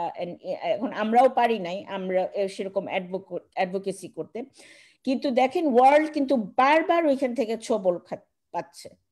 So let me stop there, and I hope যে মানে কিছু কয়েকটা জিনিস আমি আনসার করেছি। সরি, জাকিয়া, গো হেড। আমি একটু একটা জিনিস অ্যাড করতে চাচ্ছি, আপনি একটা পড়তে চাচ্ছিলেন, তারপরে আমি যাচ্ছি যদি ভুলে না যাই সেই জন্য আর কি। যে কালচার অফ ইম্পিউনিটির কথা যেটা বললেন ডক্টর রাব্বি, সেটা একদম ঠিক কথা। তবে যদি আজকের বাংলাদেশের চেহারাটা দেখি, আজকের বাংলাদেশে যেটা হচ্ছে, আমাদের কিন্তু যে কোনো সমস্যার সমাধান হিসেবে আমরা কিন্তু শুধুমাত্র আইনকেই দেখছি। কিছু একটা হলো ফাঁসি চাই, কিছু একটা হলো মৃত্যুদণ্ড চাই। এই কিছুদিন আগে ধর্ষণ এত বেড়ে গেছে কেন, ধর্ষণের শাস্তি মৃত্যুদণ্ড, সেটাও হয়ে গেল। কিন্তু শুধুমাত্র শাস্তিটা দিয়ে ওয়ার ক্রাইম একটা ডিফারেন্ট কথা। অবশ্যই একটা ওয়ার ক্রাইমস হয়েছে, সেটা প্রিভেন্ট করার কোনো পিছনে আমরা যেতে পারবো না। কিন্তু এখন যেটা হচ্ছে, সেখানে আইন হচ্ছে মাত্র একটা উপায় এটাকে অ্যাড্রেস করার। আর যেটা সবচেয়ে বড় উপায়, সেটা হচ্ছে একটা প্রিভেনশন অ্যাক্টিভিটি, যেটা হতে হবে শুধুমাত্র রাষ্ট্র দ্বারা হবে না, সেটা পরিবারে হতে হবে সবার আগে, তারপরে হতে হবে সমাজ, এবং সমাজের মধ্যে রয়েছে স্কুল, রয়েছে আমাদের মিডিয়া, এন্টারটেইনমেন্ট, এবং এই যে কিভাবে আমরা জেন্ডার স্টেরিওটাইপ করে দিচ্ছি, যে আমাদের পপুলার কালচার বলেন আর এমনি রেগুলার কালচার বলেন, ওই জিনিসগুলো নিয়ে তারপরে আমরা আজকের দিনের সমস্যাটাকে আমরা আসলে অ্যাড্রেস করতে হবে। সো সেই জন্য এই লেসনটা ভীষণ দরকারি। আমরা ওখান থেকে শিখেই আমরা আর কি করতে পারি আজকের দিনে, যাতে এই ঘটনাগুলো আর না ঘটে। এটা আমি একটু বলতে চাচ্ছি। আমি একটু রেসপন্ড করি জাকিয়ার সাথে। অ্যাবসলিউটলি আমি এগ্রি করবো। That was one of my point, যে কিন্তু আমরা কিন্তু legally weak. Legal system is very important. As much as rape survivors যেমন access দরকার, এই যে হেলথ কেয়ার এসবের কথা, তারপরে যে সোশ্যাল যে স্ট্রাকচার, সব কিছু important. But I was just, as you said, I was just talking about that. Legally আমরা প্রথমেই যদি আমরা উইক থাকি, তাহলে আমরা culture of impunity, then there is no consequence. এখন আমি বলবো, যেটা বলতে চাচ্ছিলাম about this culture of impunity, যে আমার এক ফ্রেন্ড হংকং থেকে বইটা পড়ে, হংকং ইজ, ও বললো যে exactly same thing has happened, কারণ জাপানের rape went into China, Philippines, এরা কমফোর্ট উইমেন নিয়েছিল। বলছি যে ইয়োর উইমেন ওয়ার, এই বইটা থেকে পড়ে, I love the international people's feedback, যেটা ইংলিশ করার জন্য হয়েছে। আই হোপ যে আমাদের এটা জাকিয়ার প্রোগ্রামেও এসছে, যে আমাদের যারা বাংলাদেশি young generation যারা বাংলা পড়তে পারে না, they can now read this book for history.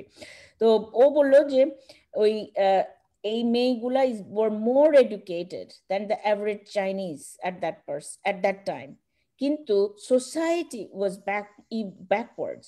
এই যে অ্যাকসেপ্টই করে নাই, এই যে ভিকটিম ব্লেমিং যেটা আমাদের মধ্যে আছে, যেটা ইউর পয়েন্টিং আউট জাকিয়া, ওইটা কিন্তু মানে we have been talking about victim, এই দেখো কেমন লাগতেছে, চলো ওখানে গিয়ে জুয়ের মতো দেখি ওরা এই যে 32 নম্বরে হ্যাং আউট করতেছে, দিস কাইন্ড অফ মেন্টালিটি।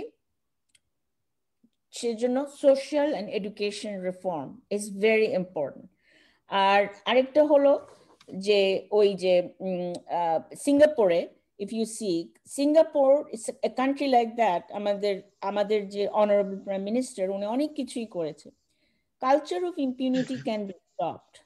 আমরা যদি দেখাতে পারি you cannot get away with rape, that you cannot get away with these kinds of things in Singapore. সিঙ্গাপুরে হয়তো আপনি সোশ্যালি কিছু নাই, ওটা তো অনেক, ওরা হয়তো just as violent, কিন্তু so we need it in all these ways. আমরা তো ওখানে একটা সেন্টেন্স হচ্ছে এক দরজা দিয়ে বেরিয়ে আরেক দরজা দিয়ে চলে যাচ্ছে। ইভেন 2013-এ যেমন ICT-তে যখন আমি গেলাম about my father's killings, honestly ওই শাহবাগের আপরাইজিং না হলে ওই বিচারগুলো হতো না properly.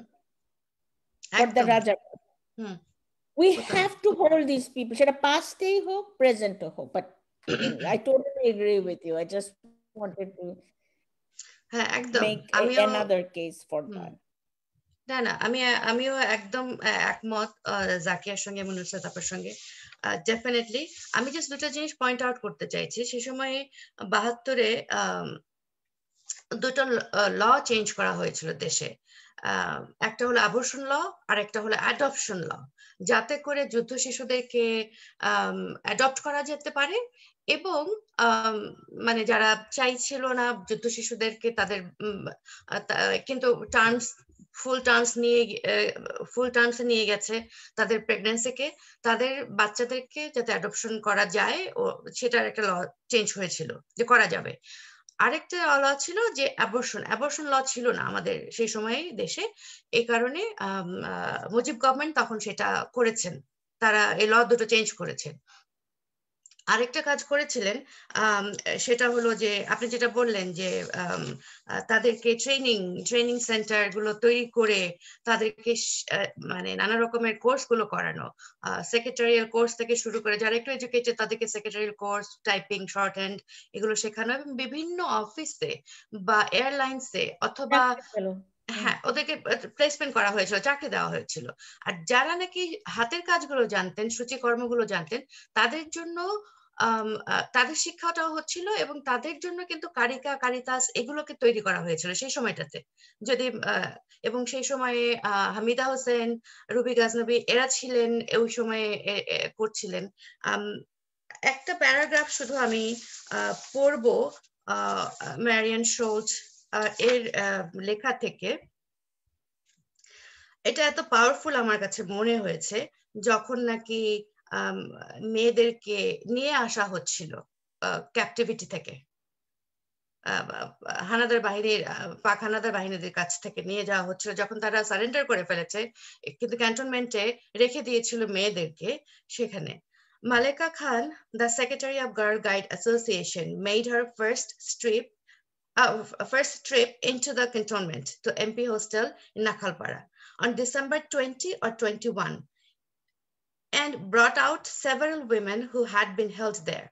In the following days, she made repeated trips and recalls that neither she nor the totally distraught, half-dressed women whose hair had been chopped short were able to speak a word as she gently wrapped them in blankets, loaded them into the jeep, and took them to a safe house. আমার কাছে মনে হয়েছে এর চেয়ে powerful paragraph আর হতে পারে না।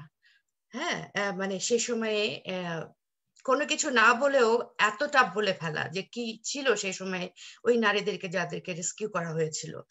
এবং ওই সেফ হাউসের কথা বলা হয়েছে, সেই সেফ হাউস দুটো বাড়ি ইস্কাটনে দেওয়া হয়েছিল তখনকার গভর্নমেন্ট, বঙ্গবন্ধু গভর্নমেন্টের থেকে অ্যালটেড ছিল টু দিস উইমেন, যাদের একটাতে তাদেরকে রাখা হতো সেফ হাউস হিসেবে, তাদের থাকবার জায়গা ব্যবস্থা করা হয়েছিল, এটা স্কাটারের 88 হাউস নাম্বার 88, এবং আরেকটা ছিল স্কাটারের 20 I think if I am not wrong, সেখানে তাদেরকে ট্রেনিং এবং এই যে কাজগুলো শেখানো এগুলো হচ্ছিল।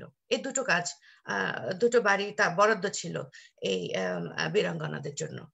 এটা একটা পাওয়ারফুল ব্যাপার। আরেকটা জিনিস ছোট করে আমি আরেকটা আসলে প্যারাগ্রাফ পড়তে চাই, সেটা হলো the rescue operation a race against time before the women committed suicide or were trafficked to brothels in Bangladesh, India, Pakistan or the Middle East continued for months as people from all quarters brought news of women needing assistance. Branch offices were opened in all the districts with the assistance of local women political leaders. Many women came forward to offer comfort and support. কথা হচ্ছে যে 75-এর পরে পট পরিবর্তন হলো রাজনৈতিক, আমি রাজনীতির দিকে যাচ্ছি না, কিন্তু তখন সমস্ত ডেটাগুলোকে এই যে মেয়েদেরকে নিয়ে কাজ করা হচ্ছিল, তাদেরকে রিহ্যাবিলিটেট করা হচ্ছিল, এই ডেটাগুলো সমস্ত কিছু ডিস্ট্রয়েড হয়ে যায়, কিছু আর থাকে না, যাতে করে তাদেরকে ট্রেস ব্যাক করা যায়নি আর পরে। কেন কি কারণ সেটার রাজনৈতিক ব্যাখ্যা থাকতে পারে, কিন্তু সেই জায়গাটাতে আমি যাচ্ছি না। আমি আমি আমি জাস্ট মানে আপনার কথা, নুসরাত আপা আপনার কথা এবং জাকি আপনার কথা এই প্রতিধ্বনি আমিও তুলতে চাইছি যে পারিবারিক এবং সামাজিক যে একটা ভূমিকা ছিল সেটা কেন বন্ধ হয়ে গেল, সেটা কেন সেভাবে দেখা গেল না? এই নারীদের ব্যাপার নিয়ে আর কোনো কথা আমরা শুনিনি, এরকম ভাবে কাজ হয়নি। হয়তো কিছু কিছু কাজ গোপনে গোপনে হয়েছে, কিন্তু ওরকম ভাবে হয়নি। এটার কারণটা কি, মানে কেন? আমার মনে হয় যে আমি ডিরেক্টলি আনসার দিতে পারবো না। I think maybe Zakia can answer it, but I will say something. যে প্যাসেজটা আপনি পড়লেন খুবই পাওয়ারফুল, ইট গিভস অ্যানাদার, মানে এই যে language was missing, I am just saying, I am reacting to it. কারণ তখন বলার কি আছে, তখন বলার কি আছে? In fact if we can end the program with a moment of silence for all those who died, এটা একটা ভালো জিনিস হতে পারে। তো আমি এখানে প্রিয়ভাষিনী, ফেরদৌসী প্রিয়ভাষিনীর কথাটা উঠাবো। She was the first, again এটা হয়তো একটু ব্রাইট শোনাবে, people might not like it, কিন্তু Ferdousi প্রিয়ভাষিনী was the first middle class woman educated যিনি সমস্ত ভাবে এগিয়ে এসছেন with her identity and told the world what happened। ওই কথা আমি বলতে পারি, বাট তো আমি দেখছিলাম যে শুধু শুনি বলেনি নাই, she died with the utmost honor and dignity, and it আমার মনে হয় যে through her action we have healed as a nation, and we have become accustomed to hearing this story, not from my mouth, not from your mouth, not from your mouth, not from your mouth, but from actual survivors' mouth. Right. একদম unfiltered. And she didn't say it one time, she only অনেকবার আজীবন আমরণ বলেছেন। She was a sculptor, আমার মনে হয় যে she healed through the arts। তার একজন পার্টনার ছিল who treated her like a queen with respect। এবং এইখানে what আমার মনে হয় যে ওনার অ্যাকশন, সেই জন্য আমি বলি না, কিন্তু আপ আনটিল দ্যাট পয়েন্ট আমার মাও একজন বীরাঙ্গনা না হলেও there was a lot of women who suffered in silence এই ৭১-এর পরে। আমরা তো আমি এটা জাকিয়াকে বল ৭৫-এর পরে তো আমরা রীতিমতো ভয়েই থাকতাম, because Rajakars became ministers. It's not a political point I'm making, it's a fact. আমার ফ্যামিলি তখন টার্গেট ছিল, we still are, কিন্তু the situation is a lot better। এই যে ফেরদৌসী প্রিয়ভাষিনী আসলেন, উনি কিন্তু এই কথাগুলো বললেন with a big tip here, এবং ওনার স্কাল্পচার দেখালেন, that's how she healed, এবং through that action she healed us, through that action she healed us। ওখানে কিন্তু কোনো সাইলেন্স নাই, you can wipe all the data you want। এই কথাটা আমি জানতাম না, আমি প্রথম শুনলাম আপনার রিডিংস থেকে, বাট ইট মেক্স সেন্স। কিন্তু ওইখানে এখন কিন্তু there is no way back। এই বইটা, এই Ferdousi, there is no way to deny what happened। So আমার মনে হয় যে বিকজ উনি এত বড় একটা মেডেল পেলেন এবং আমাদের অনারেবল প্রাইম মিনিস্টার ওনাকে যেভাবে সম্মান দিয়েছেন, যে এইখানে আমরা আমাদের অধিকারটা প্রতিষ্ঠিত করতে পেরেছি। And vice president Kamala Harris recently উনি বলেছেন যে এই যে উইমেন্স মান্থ ইয়েতে এবং ওয়ার হিসেবে, war crime disproportionately affects women, disproportionately। সেই প্রপোর্শনে কি আমরা আমাদের রাইটস পাচ্ছি দেশ থেকে? হ্যাভ উই গটন এনি মাসোহারা বা অ্যালাউয়েন্স বা রিহ্যাব? এবং আমাদের এগুলো ক্লেম, আমার মনে হয় যে Bangladeshi women we are going towards that. আমরা বলবো যে আমাদের যে স্থান, অনেকে বলে যে you are doing so well, এই এডুকেশন স্ট্যাটিস্টিক্স ইজ হাই, মেয়েরা free, we are going to school free for example, তারপরে গার্মেন্টস বলেন হাইয়েস্ট, তো ইটস রিয়েলি গুড। আমি বলছি no, A, we have to be better, B, we deserve it। 1 টাকার মধ্যে আমরা 75 পয়সা পে করেছি for this independence, honestly। Why are we getting paid 33 cents to $1? কোনো shame নাই এখানে। We have paid the highest price, and we want a big seat at the table. এবং এইটাই হচ্ছে এখন, and we have to keep forward. Let me tell you one last thing. আমাকে সেদিন compare করলো আমার এক ফ্রেন্ড ইরানের একটা মহিলার সাথে। she was old father was killed, and ওই যে শাহকে রিমুভ করে তো Iran has brought in a host of problems with Khomeini তখন। বলছি you remind me of her, বলতেছে you know she wrote a book, she's an activist। আমি বলছি but there's one big difference. Bangladesh is not Iran. Bangladesh is not Afghanistan. We're not still crying. We're going ahead. We have to remember that. Big difference. Big difference, Mahfouza. I'm not here crying, Jamar. This happened in Iran. Jata Mohila judge chilo, she is a clerk in that same judge. Okay, because of Islamist and fundamentalist thing. We are not that country. We are going ahead. I'm the 5th Asian tiger behind Singapore. Jodi hote chai.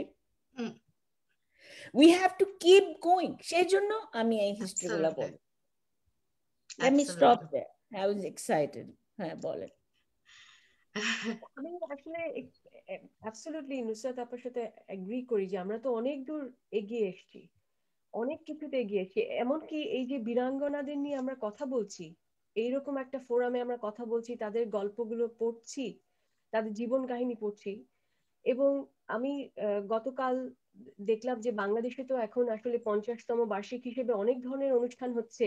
শুনলাম নারী পক্ষ যে সংস্থা রয়েছে ওরা বেশ কিছুদিন ধরেই কিন্তু বীরাঙ্গনাদের রিহ্যাবিলিটেট করছে যারা বেঁচে আছেন, এবং তারা নতুন একটা পোস্টার উন্মোচন করলো এই 50 বছর উপলক্ষে।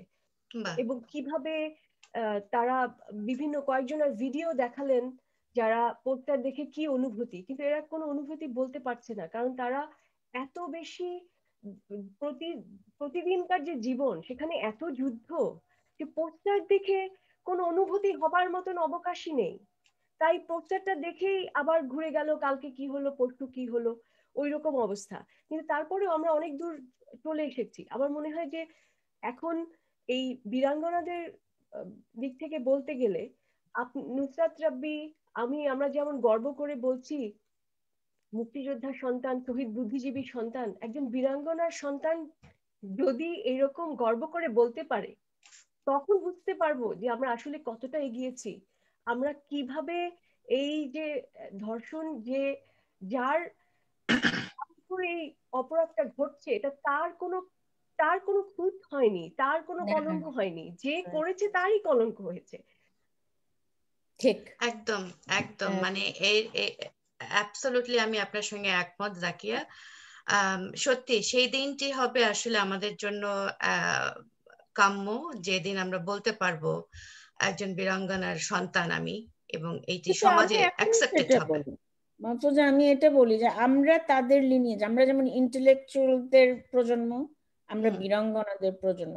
আমার ট্রান্সলেশন করতে খুব কষ্ট হয়েছিল, কারণ ট্রান্সলেশন ভালো হয়েছে কিনা এটা আপনাদের বলবেন, আপনারা বলবেন, কিন্তু অনেকেই কেঁদেছে ইংলিশটা পড়ে। আমি কেঁদেছি, কারণ দেখেন আমি এই thank you in the sense যে আমার ওটা একটা উদ্দেশ্য ছিল একদম ট্রু টু দ্য ইমোশন, যেটা বুলবুল ভাইও বললেন। এই মহিলাগুলার এই 9 মাসের জার্নি আমাকে বহন করতে হয়েছে টু ডু দ্য ট্রান্সলেশন। এটা ওয়ার্ড বাই ওয়ার্ড না, no no no.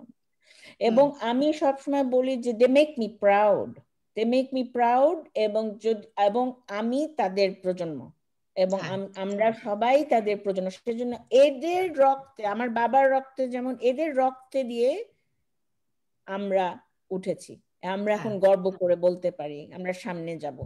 I just wanted to say যে আমাদের যে স্বাধীনতা সেটা এখনো আমরা যে ফ্রি স্টেট হিসাবে আছি, whatever it is, semi-democratic বা whatever we call it, এটা কিন্তু খুব প্রিকারিয়াস, এবং যে কোনো মুহূর্তে আমরা এই যে ইরান এবং ওই ভায়োলেন্ট সোসাইটি গুলোর মতো হতে পারি। সো ইটস ভেরি ইম্পর্টেন্ট যে আমাদের এই ভ্যাকসিন গুলা, এই যে আমরা অনুষ্ঠানগুলো করছি, এবং আমরা ইটস নট সেলফ কংগ্রাচুলেট যেখানে দেখো, বাট আমরা কিন্তু একটা ভীষণ different country, and that's what these women and men wanted. আমরা সেটাই, এই ফাউন্ডার্সরা, এটা তো ফাউন্ডার্স, এরা অন্যরকম, যে ওইভাবেই আমরা এসেছি এবং আমাদের এই একদম সামনে এইভাবে চলে যেত। আমি একটু ইন্টারজেক্ট করব যদি মাহফুজা, এরপরে জাকিয়া আফরিন আপনি যা বলবার আগে, আমরা আসলে একটা কাজ করি যেটা আমার মনে হয় শুরুতে আমার করা উচিত ছিল। তাহলে আমরা যখন বই নিয়ে আলোচনা শুরু করেছি, বিশেষভাবে বাংলা এবং তার চেয়েও মোর ইম্পর্টেন্টলি ইংরেজিটা নিয়ে, কারণ এটাই আপনার আমাদের নতুন প্রজন্ম বা এর পরের যে সকল প্রজন্ম আসবে তারা, বা ইভেন বাঙালি না অন্যরাও পড়তে পারবে। আমরা ইউজুয়ালি আলোচনা করার সময় বইয়ের প্রথম থেকে শেষ পর্যন্ত কভারে কি লেখা, ভূমিকায় কি লেখা, ল্যাঙ্গুয়েজ কি, কোথায় আমার ভালো লাগে লাগে নাই, সব আলোচনা করি। কিন্তু আমার মনে হয় যে আমরা শুরু করার সময়, আমি অন্তত পক্ষে যেহেতু এটা ভার্চুয়াল, আমি চিন্তা করছিলাম যে বইটা আমাদের প্রধান, কিন্তু বইয়ের থেকে আমরা বইয়ের মধ্যে, বইয়ের বাইরে প্রাসঙ্গিক বিষয়ে আলোচনা করব।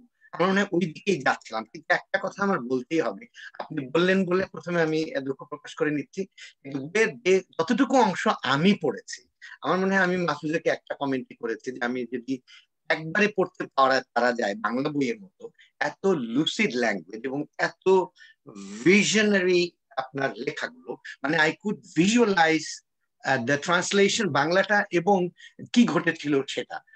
I did it and I expressed it the night before that the translation.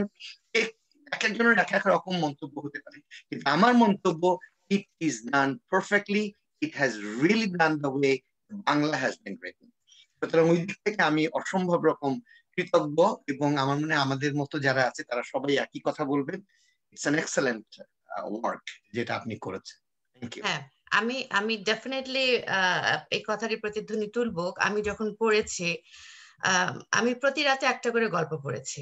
আপনার বইটা আমি অ্যামাজন থেকে নিয়ে প্রতি রাতে একটা করে গল্প পড়েছি, এবং কোনো রাতে আমার চোখ শুকনো ছিল না, এতটাই ভিভিডলি আমি দেখেছি। এবং আমি যেটা বলছিলাম একটু আগে আমাদের আলোচনা, আমাদের এই অনুষ্ঠানটির আগে, যে ভাইকারিয়াস ট্রমা কি বলে, আমি সেটা অনুভব করেছি। মানে আমার মনে হচ্ছিল আমি এক হয়ে যাচ্ছি এই বর্ণনার সঙ্গে, এবং এই এই মেয়েগুলোর সঙ্গে আমি ফিল করছিলাম, আমার শরীরে হচ্ছে চেঞ্জ গুলো ফিল করছিলাম। মানে এত শক্তিশালী, এত এত স্ট্রং ফিলিং আমার হচ্ছিল গল্পগুলো পড়ে। আপনি এত চমৎকার করে এগুলো লিখেছেন, ভাবানুবাদ করেছেন, এটা ফ্যান্টাস্টিক, মানে এটা তো বলতেই হবে।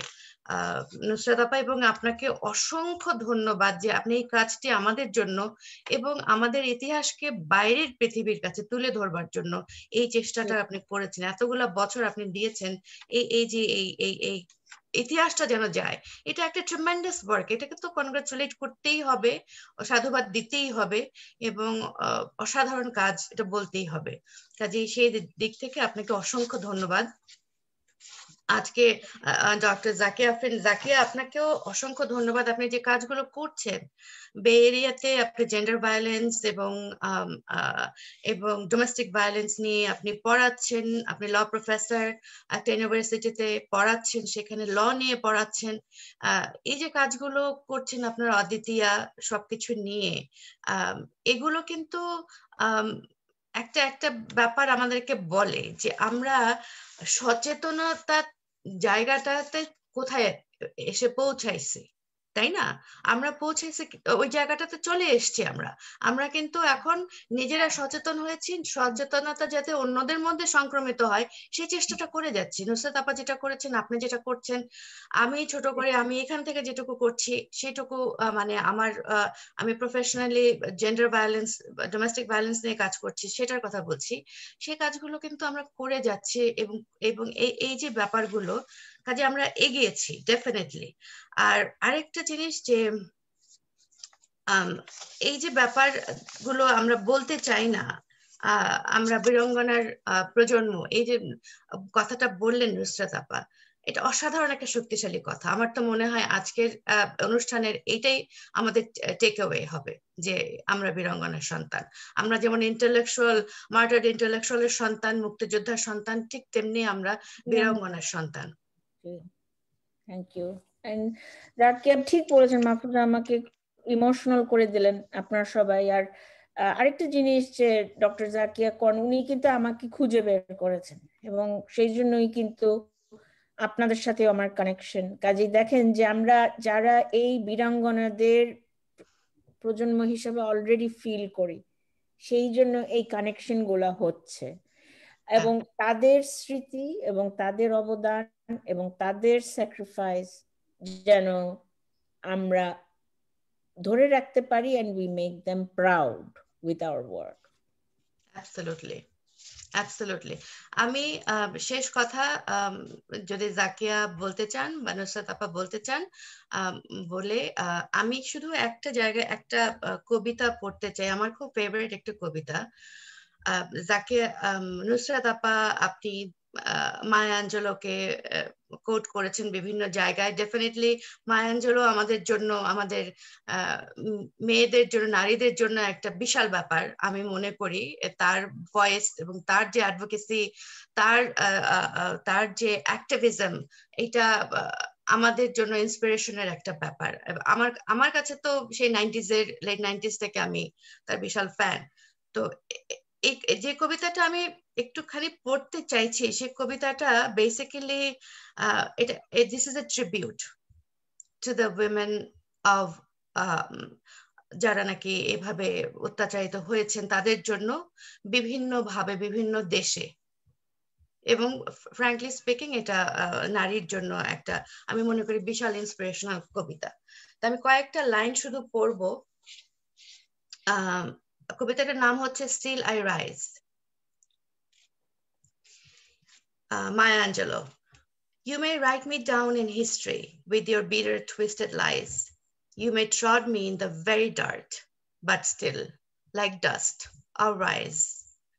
Does my sassiness upset you? Why are you beset with gloom? 'Cause I walk like I've got oil wells pumping in my living room. Just like moons, just like suns, with the certainty of tides, just like hopes springing high, still I'll rise. Did you want to see me broken, bowed head and lowered eyes, shoulder falling down like teardrops, weakened by my soulful cries? You may shoot me with your words, you may cut me with your eyes, you may kill me with your hatefulness, but still, like air, I'll rise. Out of the huts of history's shame, I rise. Up from a past that's rooted in pain, I rise. I'm a black ocean, leaping and wide, welling and swelling, I bear in the tide. Leaving behind nights of terror and fear, I rise. Into a daybreak that's wondrously clear, I rise. Bringing the gifts that my ancestors gave. I am the dream and the hope of the slave. I rise, I rise, I rise. Great. Thank you. আমি একটু আপনাদের কথা দিয়ে শেষ করার আগে আমি একটু আরেকবার বলি। আমার কাছে মনে হচ্ছে যে আমরা কেবল গল্প আপনাদের সঙ্গে কথা বলা শুরু করলাম, it was just a warm up time. মনে হচ্ছে যে এটা আরো চলতে পারে যদি আপনাদের সময় থাকে, কারণ এখন তো আমরা বাংলাদেশের সঙ্গে এটা করছি না, ওদের টাইম ডিফারেন্স আছে, আমরা সবাই আমেরিকায় আছি। এই দিক থেকে যদি আপনাদের সময় থাকে কন্টিনিউ করলে আমার মনে হয় অ্যাটলিস্ট আপনাদের কথা যেটুকু শুনলাম এবং আমি দেখি নাই এখনো, ইউ ক্যান মেনশন, কিন্তু আমার মনে হয় যে খুব দ্রুত শেষ হয়ে গেল এরকম মনে হচ্ছে, কারণ আমরা আপনাদের কাছ থেকে আরো শুনতে চাচ্ছিলাম। আমি অন্তত পক্ষে পার্সোনালি, আমি তো প্রথমে বলছিলাম আমি কথাই বলবো না, কিন্তু আমার এত বেশি মনে হচ্ছে যে you could say so many things about so many issues. এটাই সম্ভব না হলেও অ্যাটলিস্ট আমরা আপনার বিষয়গুলো নিয়ে, ডক্টর রাব্বি আপনার বিষয়গুলো নিয়ে আমরা, আমার মনে হয় যে আমরা একেবারে এই প্যান্ডেমিকের সিচুয়েশনটা একটু কমে আসলে আমরা একেবারে ফিজিক্যালি ইন পার্সন সবাই মিলে বসে করতে চাই, অ্যাটলিস্ট 50-100 জন মানুষকে যেভাবে পারি। আর নিউ ইয়র্ক প্রেফারেন্স অথবা বাংলাদেশে গেলে বাংলাদেশে। আর দ্বিতীয় হলো আপনার অন্যান্য যে কাজ আছে সেগুলো আমরা শুনতে চাচ্ছিলাম। আর জাকিয়া, আপনার সম্বন্ধে এই যে আপনার ইসলামিক ল এবং অন্য যেগুলো করছেন, মেয়েদের নিয়ে কাজ করছেন, এগুলো তো আপনি ওই দিকে করছেন, কিন্তু আমার মনে হয় যে এইখানে প্রচুর মানুষ, আপনার শহর, এই শহর, এগুলোতে তো ডেফিনেটলি লোকজন অনেক ইলাস্টিক, অনেক রিসেপটিভ, কিন্তু বহু লোকই আছে আমার মনে হয় যে এই দেশের এবং বাংলাদেশি আমরা যাদের দিকে, এদের মাইন্ডসেট এখনো ওই আগের মতোই আছে। যে কারণে আমরা দেখি যে মেয়েদেরকে ওরা কিভাবে ট্রিট করে, নিজের স্ত্রীকে কিভাবে ট্রিট করে, বাচ্চাদের কিভাবে, বাচ্চাদের না করলেও বাচ্চাদেরকে হয়তো অন্যভাবে দেখে নিজের বলে পজেসিভনেস থেকে, কিন্তু অন্যদেরকে কিভাবে দেখে, মানে আমার মনে হয় যে নিজের বাচ্চাদেরকে অনেকে, মেয়ে হোক আর ছেলে হোক, গুরুত্ব দেয়, হ্যাঁ, কিন্তু অন্যের বাচ্চাদেরকে সেটা দেয় কি না, এটা আমার এই মাইন্ডসেটের দিক থেকে, আমাদের বাংলাদেশিদের কথা বলি, অন্যদের না ওই যে পজেসিভনেস এর কথাটা বললে সেটা হ্যাঁ, ব্যাপারটাই ওইটাই আসলে হ্যাঁ, হ্যাঁ, আমরা ওই জায়গাটাই স্ট্রাগল করছি, কারণ না, আমি মেয়েদের পজেসিভনেস, কথা বলছি, হ্যাঁ, মেয়েদের কথা। না না ওইটা সবার জন্যই, মেয়ে এবং বাচ্চা সবার জন্য। আমরা যেটা বুলবুল বলতে চাইছি, আমিও বোধহয় একমত ওই জায়গাটাতে, যে আমরা আরো ডিসকাশন করতে পারি, না, সেটা ইন পার্সন করতে ডিসকাশন। চাই, আমি চাই হ্যাঁ, এটা। এখন হ্যাঁ, আমি বুঝতে পারলাম যে কোন জায়গায় আমরা টাইম কনস্ট্রেন্টস এর জন্য পারি নাই, বা অ্যাটলিস্ট আমি ওইভাবে প্রথমে বুঝতে পারি নাই, এখন আমি বুঝতে পারছি যে ট্রিমেন্ডাস স্কোপ আছে মানুষকে জানানো এবং আগের থেকে ভালো করে প্রচার করে, যে এখানে ডক্টর রাব্বি থাকবেন, এখানে জাকিয়া থাকবেন, বা এখানে অমুক থাকবেন, এইগুলো বলে আপনারা যদি করেন, আমার মনে হয় যে আমরা, আপনাদের সুযোগ থাকলে আমরা এটা মাসে 2 মাসে একবার করে করতে পারি, ভেরি নাইস ওয়ে। এবং আজকে আমার মনে হয় সেটা জাস্ট ইন্ট্রো হলো। হ্যাঁ, এইটুকু বলে আমি শেষ করতে চাই, এবার আপনার। আমার মনে হয় নুসরাত আপা should have the last word, সেজন্য আমি বিদায় শুড, নিচ্ছি, হ্যাঁ, right, right, hmm, right. Last word দেব। আম, আপনি মায়া অ্যাঞ্জেলোর কবিতা পড়লেন তো? আমি আসলে আহ, বাংলাদেশি, আমরা কবিতা পড়ি এখানে সান ফ্রান্সিসকো বে এরিয়া, আমাদের কবিতার একটা সংগঠন আছে ছোটখাটো, এবং আমরা কিন্তু আসলে খুঁজে খুঁজে ওই মানবাধিকার সংক্রান্ত কবিতা, মেয়েদের কবিতা, আহ সহনশীলতার কবিতা, ওগুলোকে আমরা প্রমোট করার চেষ্টা করি। তো আমার কাছে মনে হয় যে তাসলিমা নাসরিনের কবিতা, যেমন আমি, তার কবিতা অনেক ভালো, তার যে মতামত, তার সঙ্গে আমরা একমত হই বা না হই, সে কিভাবে চলে পার্সোনালি সেটা অন্য ব্যাপার, কিন্তু তার কবিতা অসম্ভব শক্তিশালী কবিতা। এবং আমার মনে হয় যে একটা লাইন আমি সবসময় ভাবি যে যাব না কেন, যাব। হ্যাঁ, এটা এটাতেই কিন্তু অনেক কিছু বলে দেওয়া হলো।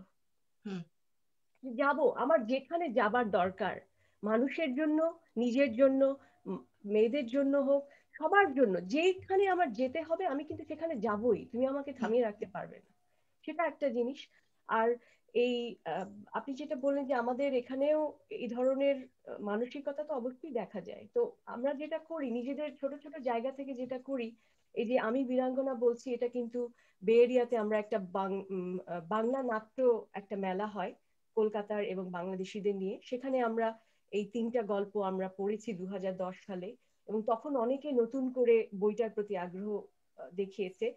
ডক্টর নুসরাত রাব্বি যখন আমাদের প্রোগ্রামে অতিথি ছিলেন, গত মাসে ফেব্রুয়ারি মাসে আমরা একটা অনুষ্ঠান করেছি, সেখানে তাকে আমরা নিয়ে এসেছি, কারণ এই বইটা কিন্তু ইন্ট্রোডিউস করে দেওয়ার ইচ্ছে ছিল, এবং উনি বললেন যে আমি আসলে উনাকে খুঁজে পেয়েছি, এবং আমি এই কারণে আমি নিজেকে বাহবা দিতে চাই যে এই মানুষটাকে আমি খুঁজে পেয়েছি, এবং আমি হ্যাঁ, সবার সঙ্গে তাকে পরিচয় করিয়ে দিতে পারছি, এটা একটা বিরাট সম্মান আমার জন্য। হুম, আর শেষ যেটা বলবো যে ডোমেস্টিক ভায়োলেন্স নিয়ে একটা পুরো অনেক কথা বলার আছে, যেগুলো আমি অনেক কিছু নোট নিয়েছিলাম, আজকে আমাদের সময় হয়নি, আজকে আমরা বীরাঙ্গনাদের নিয়ে কথা বললাম, সেটাই থাকুক, কিন্তু ওটা নিয়ে যদি আপনারা কথা বলতে চান, অনেক কিছু বলার আছে, সেটা নিয়ে কথা বলবো। শেষে আহ একদম লাস্টে আমি যেটা বলতে চাই যে 50 বছর উপলক্ষে বেশ কিছু সাধারণ মানুষের একাত্তরের স্মৃতি সংগ্রহ করার চেষ্টা করছি। আপনি যেটা বললেন যে আপনি দেখেছেন, আমাদের প্রথম যে আহ, যার কথা আমরা সংগ্রহ করেছি, ডক্টর মাহমুদ হোসেন, তিনি সান ফ্রান্সিসকো স্টেট ইউনিভার্সিটির একজন প্রফেসর, তার বয়স ছিল 7, এবং ওই 7 বছর বয়সে 25শে মার্চের যে রূপ তিনি দেখেছেন, তিনি সেটি আমার সঙ্গে শেয়ার করেছেন, এবং আমি সবার কাছে সেটা পৌঁছে দেওয়ার চেষ্টা করছি। আপনার গল্পটি যদি আপনি আমাদের সাথে শেয়ার করতে চান, মানে সত্যি খুব ভালো হবে, কারণ এই নুসরাত আপা যেটা বললেন যে এগুলো তো হারিয়ে যাচ্ছে, এগুলো চলে যাচ্ছে, এটা চলে যাওয়ার দরকার নেই। আমাদের যারা মুক্তিযুদ্ধে গেছেন, যারা তখন যাননি, ছিলেন, দাদা অনেকে সাহায্য করেছেন, অনেকে দেখেছেন, এবং এই স্মৃতিগুলো আমাদের রাখতে হবে যাতে আমরা নিজেদের মনে করিয়ে দিতে পারি কোথা থেকে এসেছি এবং কোথায় আমরা যাব। এইটুকু বলি শেষ করছি। ধন্যবাদ। নুসরাত আপা আপনি। থ্যাংক ইউ সবাইকে, জাকিয়া, মাহফুজা, বুলবুল। আমি জাস্ট শহীদদের আত্মার জন্য আমাদের দোয়া প্রার্থনা যেভাবে বলেন, শহীদ, বুদ্ধিজীবী, শহীদ, পুরুষ, মহিলা, বীরাঙ্গনা সবার জন্য তাদের আত্মার মাগফিরাত কামনা করছি এবং ধন্যবাদ জানাচ্ছি সবাইকে। এবং ইনশাল্লাহ যেটা আপনারা বললেন, নেক্সট টাইম আবার আমরা আলোচনায় আসতে পারবো। বাহ, ঠিক আছে, তাহলে আমরা আজকে এখানে শেষ করছি আমাদের শেষ করবার আগে মাহফুজা, ডক্টর নুসরাত রাব্বি কিন্তু একটা কথা বলেছিলেন যে আমরা শেষের সময় অন্ততপক্ষে যখন শেষ করব, এটা এন্ড করব, এক্সিট নিব, তার আগে 1 মিনিট, আধা মিনিট জাস্ট যারা শহীদ হয়েছে, আপনি বলেছিলেন মিনিট অফ সাইলেন্স। আমরা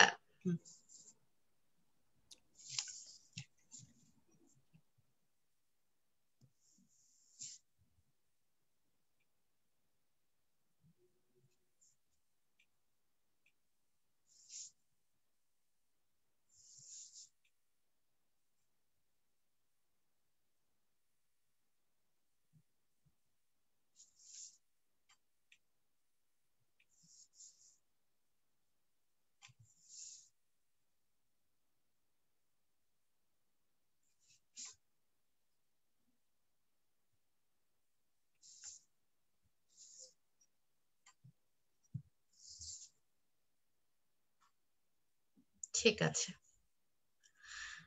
ওকে, আমরা আজকে বিদায় নিচ্ছি।